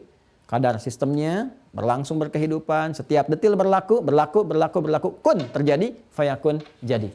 Ya, itu disebut qada. Jadi begitu berlangsung tetap itulah qadanya. Sistemnya disebut dengan qadar, ketetapan Allah yang menjadi hukum berkehidupan qadar. Begitu setiap satuannya berlangsung, terjadi kun atas perintah Allah, fayakun terjadi, maka itu disebut dengan qada. Karena itu kata qada dalam Al-Quran dilekatkan dengan kalimat kun fayakun. Jelas ya? Ya, kata qada dalam Al-Quran ya dilekatkan dengan kalimat apa? Kun fayakun. Jadi kalau bicara kun fayakun bukan film, itu bicaranya masalah qada. Ya, seperti kiamat sudah dekat, itu bukan film, itu iqtarabatis sa'ah gitu ya. Jadi itu yang kalimat kun fayakun, dan qada pertama disebutkan di Quran surah kedua Al-Baqarah ayat 117. Paling kiri di pertengahan. Badi'us samawati wal ard wa idza qada amran fa innama yaqulu lahu kun fayakun. Nah, inilah hidup. Ya, tinggal sekarang prakteknya kita jalani. Ya, sebelum menjalani ya sama, harus melewati ujian, seperti hidup pun menjalani ujian. Maka teman-teman sekalian, alhamdulillah itu telah saya tuntaskan pembahasannya, telah nampak semuanya, dan janji saya tidak mencoret-coret tapi memberikan satu isyarat-isyarat saja, sehingga citranya nanti teman-teman di admin juga bisa foto, kemudian disampaikan, Anda bisa download, jadi bisa lihat nanti detil pembahasannya, Anda tinggal lihat, dengarkan ceramah-ceramah, lihat alurnya kemana, pahami yang sebelumnya. Setelah itu nanti cek pemahaman dengan mengikuti ujian. Wajib ya, ikut ujian wajib ya, yang telah tersambung dengan Mira, keluarga besar Mira. Karena kalau sudah masuk sistem, diaktifkan, artinya Anda terdaftar sebagai mahasantri di Ma'had Islam Rafiah Akhir. Ini pesantren virtual pertama. Alhamdulillah sampai hari ini setidaknya ada 7.000 orang. Dan angkatan pertama akan berakhir di akhir bulan ini. Jadi yang belum bergabung dipersilahkan ya, dengan senang hati silahkan bergabung teman-teman sekalian. Dan ini orientasinya kita benar-benar untuk belajar. Ya, jadi bukan mencari profit, bukan mencari ini, itu tidak ya. Kalaupun Anda masuk ke Wahkornet pertama kali, itu kan hanya beli paket aja, dan itu pun juga nggak seberapa gitu ya, sesuai dengan kebutuhan Anda. Ganti cetak, ganti macam-macam dan sebagainya, dan itu disupportkan kembali juga. Hasil-hasil itu ada yang kita zoom kan nggak bayar ya, dan saya nggak pernah minta iuran kepada teman-teman. Karena saya mencoba ingin sebaik-baiknya, apa yang bisa kita lakukan sendiri. Nanti kalau ada gerakan berjamaah, kita sampaikan.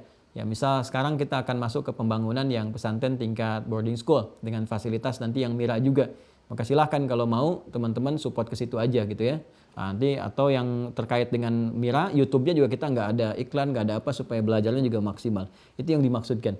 Jadi itu hanya kita berikhtiar, kita nggak tahu bagian mana yang disetujui oleh Allah, dan kita nggak tahu di sisi mana yang diikhlaskan oleh Allah. Yang penting kita berdoa, dan mohon saya didoakan supaya diikhlaskan oleh Allah. Kemudian yang kedua juga dimaafkan kesalahan dan diampuni dosa-dosa, itu yang paling penting yang kami harapkan.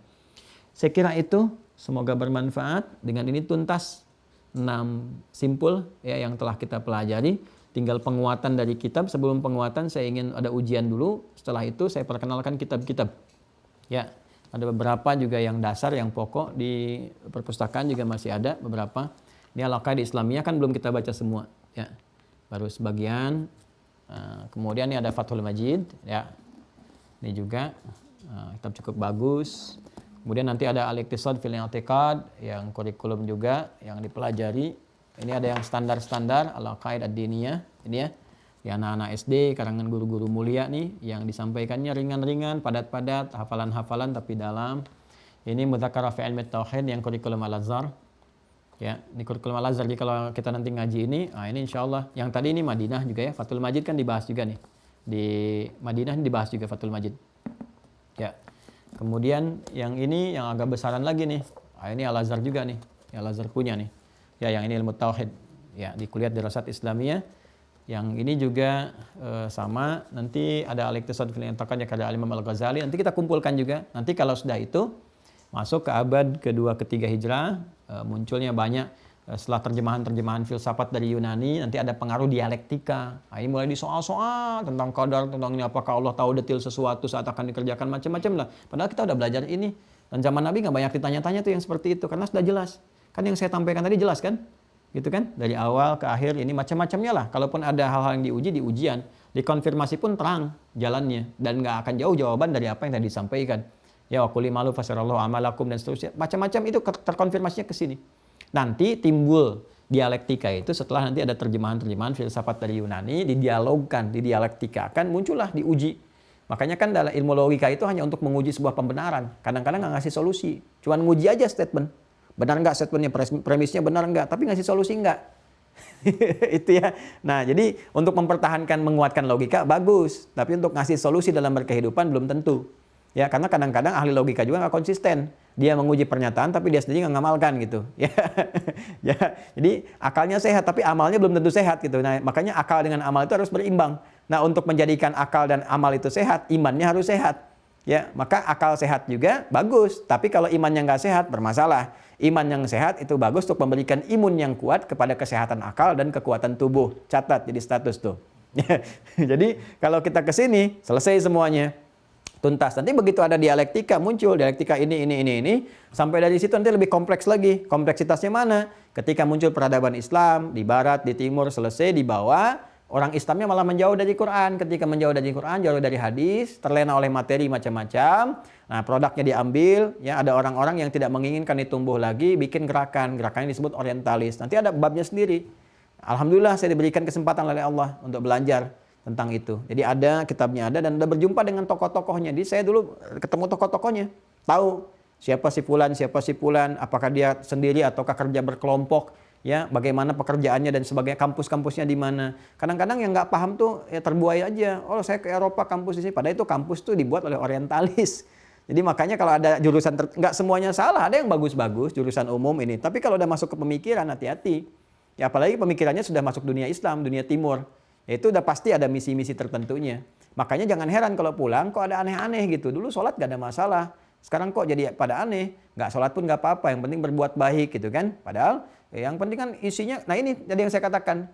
Filsafat itu kan sastra menguji logika supaya benar. Tapi gak diteruskan ke sananya. Sehingga ada sifat bijak untuk beramal. Ini gak nyampe situ. Sampai ke logikanya aja. Kan logikanya sholat itu kan premisnya sederhana. Ya orang sholat itu terbebas dari perbuatan keji dan mungkar. Jadi kalau saya bisa menjaga perbuatan keji dan mungkar, nggak usah sholat lagi dong. Secara logika, kalau kita nggak benar cara mempelajarinya, salah tangkap, kita merasa itu benar statementnya. Sholat fungsinya mencegah perbuatan keji dan mungkar. Kalau saya bisa mencegah perbuatan keji dan mungkar, nggak usah sholat dong. Bagaimana jawabnya? Katakan pada orang seperti itu, meninggalkan sholat itu termasuk perbuatan mungkar. Selesai. Ya. Nah, jadi kadang-kadang kalau ada kekuatan logika dijawab dengan logika lagi. Kita nanti belajar, saya tunjukkan beberapa. Ya, nanti ada sekarang dipopulerkan, sering banyak terjebak. Ya, pemahaman awam terutama. Ya, mau dibawa kemanapun, ke aspek-aspek dalam berkehidupan, sosial, politik, ekonomi. Kadang banyak. Ini makanya logika yang benar. Maka di matematika juga ada logika. Untuk menguji kebenaran dalam angka-angka yang sifatnya pasti gitu kan. Nanti terbawa ke rasionalitas, terlatih, terasah. Dan orang yang sering baca Quran, ngaji, apalagi bahas hukum, fikih, itu akan terasah cara berpikirnya. Jadi mengerti apa yang akan dibahas. Nanti lucu deh kalau belajar ilmu mantik itu lucu gitu ya. Jadi ada yang salah premisnya. Premis benar tapi kesimpulan salah. Ya, pilih mana misalnya orang muslim yang koruptor dengan misalnya non-muslim yang jujur. Nah itu kan udah salah tuh. Ya, udah salah kalau premisnya netral asalnya. Ya, tapi masa iya sih nggak ada orang Islam yang jujur gitu kan? Ya masa iya dari sekian nggak ada orang Islam. Makanya ada namanya apple to apple. Harus sama sebanding apel bandingkan dengan apel. Jangan bandingkan apel dengan terasi. Yang nggak jujur bandingkan dengan yang nggak jujur lagi. Koruptor bandingkan dengan koruptor lagi. Jujur bandingkan dengan jujur lagi. Baru seimbang. Ya, ada yang premisnya benar, kesimpulan salah. Misal gitu kan, monyet suka pisang.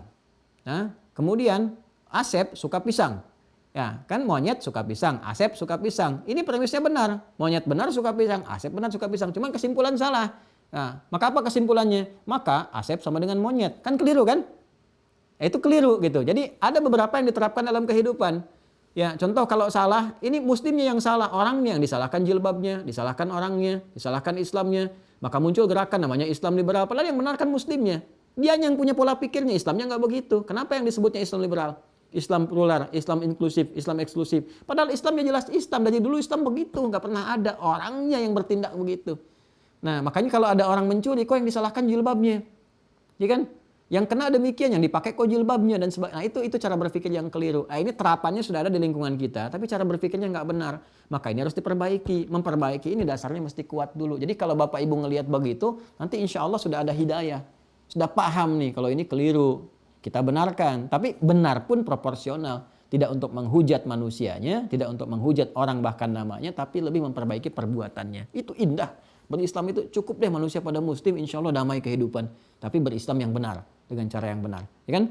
Nah itu teman-teman sekalian, mohon maaf saya detilkan yang terakhir ini karena kita juga gelisah dengan suasana-suasana yang ada gitu kan. Karena perbuatan-perbuatan tertentu, apalagi yang sifatnya manipulatif. Sekarang banyak orang pakai agama. Ya nyamar-nyamar bikin pesantren, bikin itu, padahal enggak tuh modus aja gitu. Kemudian ada tindakan-tindakan yang buruk di situ. Ya praktekkan hukum berkeadilan seperti yang terjadi kemarin-kemarin itu kan. Modusnya bikin pesantren, padahal setelah dicek tempatnya itu bukan tempat seperti itu. Ya dijadikan kemudian sebagai pemuas hasrat dan sebagainya, itu hukum aja, hukum yang berkeadilan. Ya ternyata manipulatif. Tapi yang terjadi apa? Yang dikesankan media kan pesantrennya ustadz dan sebagainya, sehingga ada kesan-kesan orang takut dengan pesantren. Terus membuat trauma, buat ini, buat itu dan sebagainya. Ini yang cara berpikir yang clear, yang tadi yang saya sampaikan, yang monyet suka pisang itu gitu. Jadi kok ngelihatnya ke pesantrennya gitu. Padahal itu tahfidz juga bukan, ini juga bukan, cuma dijadikan modus aja dan sebagainya. Nah terus kok yang diangkat cuman itu, padahal bulan Maretnya di satu tempat di Medan itu ada kejadian juga dan bukan Islam, kepala sekolah juga gitu. Ya, nah itu juga jadi jadi kesan, jadi disamakan. Jangan melihat kepada ras, agama tertentu macam-macam. Ya kejahatan ya kejahatan. Makanya dalam Islam berkeadilan. Sampai Nabi memberikan satu ilustrasi. Ya, lau kanat Fatimah binti Muhammad dan sarakat laqata'tu aydiha. Kalaupun Fatimah binti Muhammad sallallahu alaihi wasallam itu kan mencuri, terbukti, aku akan sendiri yang akan potong tangannya. Ya, dan enggak mungkin Sayyidah Fatimah mencuri. Mulia putri Rasul, Masya Allah, luar biasa. Akhlaknya macam-macamnya. Tapi Nabi memberikan sebuah gambaran konsepsi berkeadilan. Mau ustadz, mau kiai, mau macam-macam lah. Kalau memang keliru, dibuktikan secara hukum, salah, ya berikan hukuman yang berkeadilan. Tapi kalau benar, ya jangan direkayasa gitu kan, karena itu pun akan membawa konsekuensi pada kemuliaan yang saat kembali kepada Allah Subhanahu wa taala. Ini hanya pengingat ya. Jangan marah hanya pengingat untuk kita semuanya. Ya, dan tidak kita menyoal orang per orang, tidak, tapi kita memberikan gambaran berkebaikan. Kalau seperti itu tenang kehidupan insya Allah.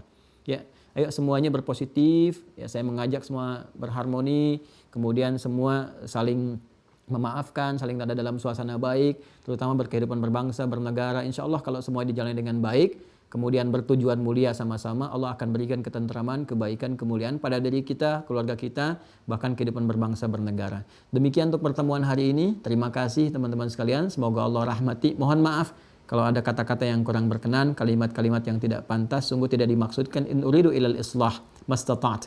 Saya hanya berkeinginan yang baik seperti yang saya niatkan, tapi kalau dianggap kurang tepat, mohon dimaafkan. Semoga Allah mengampuni dan semoga Allah memuliakan kita semua.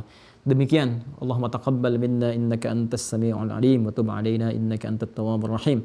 Rabbana la tu'akhidhna in nasina aw akhtana. Rabbana wa la tahmil 'alaina isran kama hamaltahu 'alal ladzina min qablina. Rabbana wa la tuhammilna ma la taqata lana bih. Allahumma ya Allah, Allahumma ya Allah, Allahumma ya Allah, wa'fu 'anna waghfir lana warhamna anta maulana fansurna 'alal qawmil kafirin. ربنا آتنا في الدنيا حسنة وفي الآخرة حسنة وقنا عذاب النار وصلى الله على سيدنا محمد وعلى آله وصحبه أجمعين وآخر دعوانا سبحانك اللهم وبحمدك نشهد أن لا إله إلا أنت نستغفرك ونتوب إليك والحمد لله رب العالمين. السلام عليكم ورحمة الله وبركاته.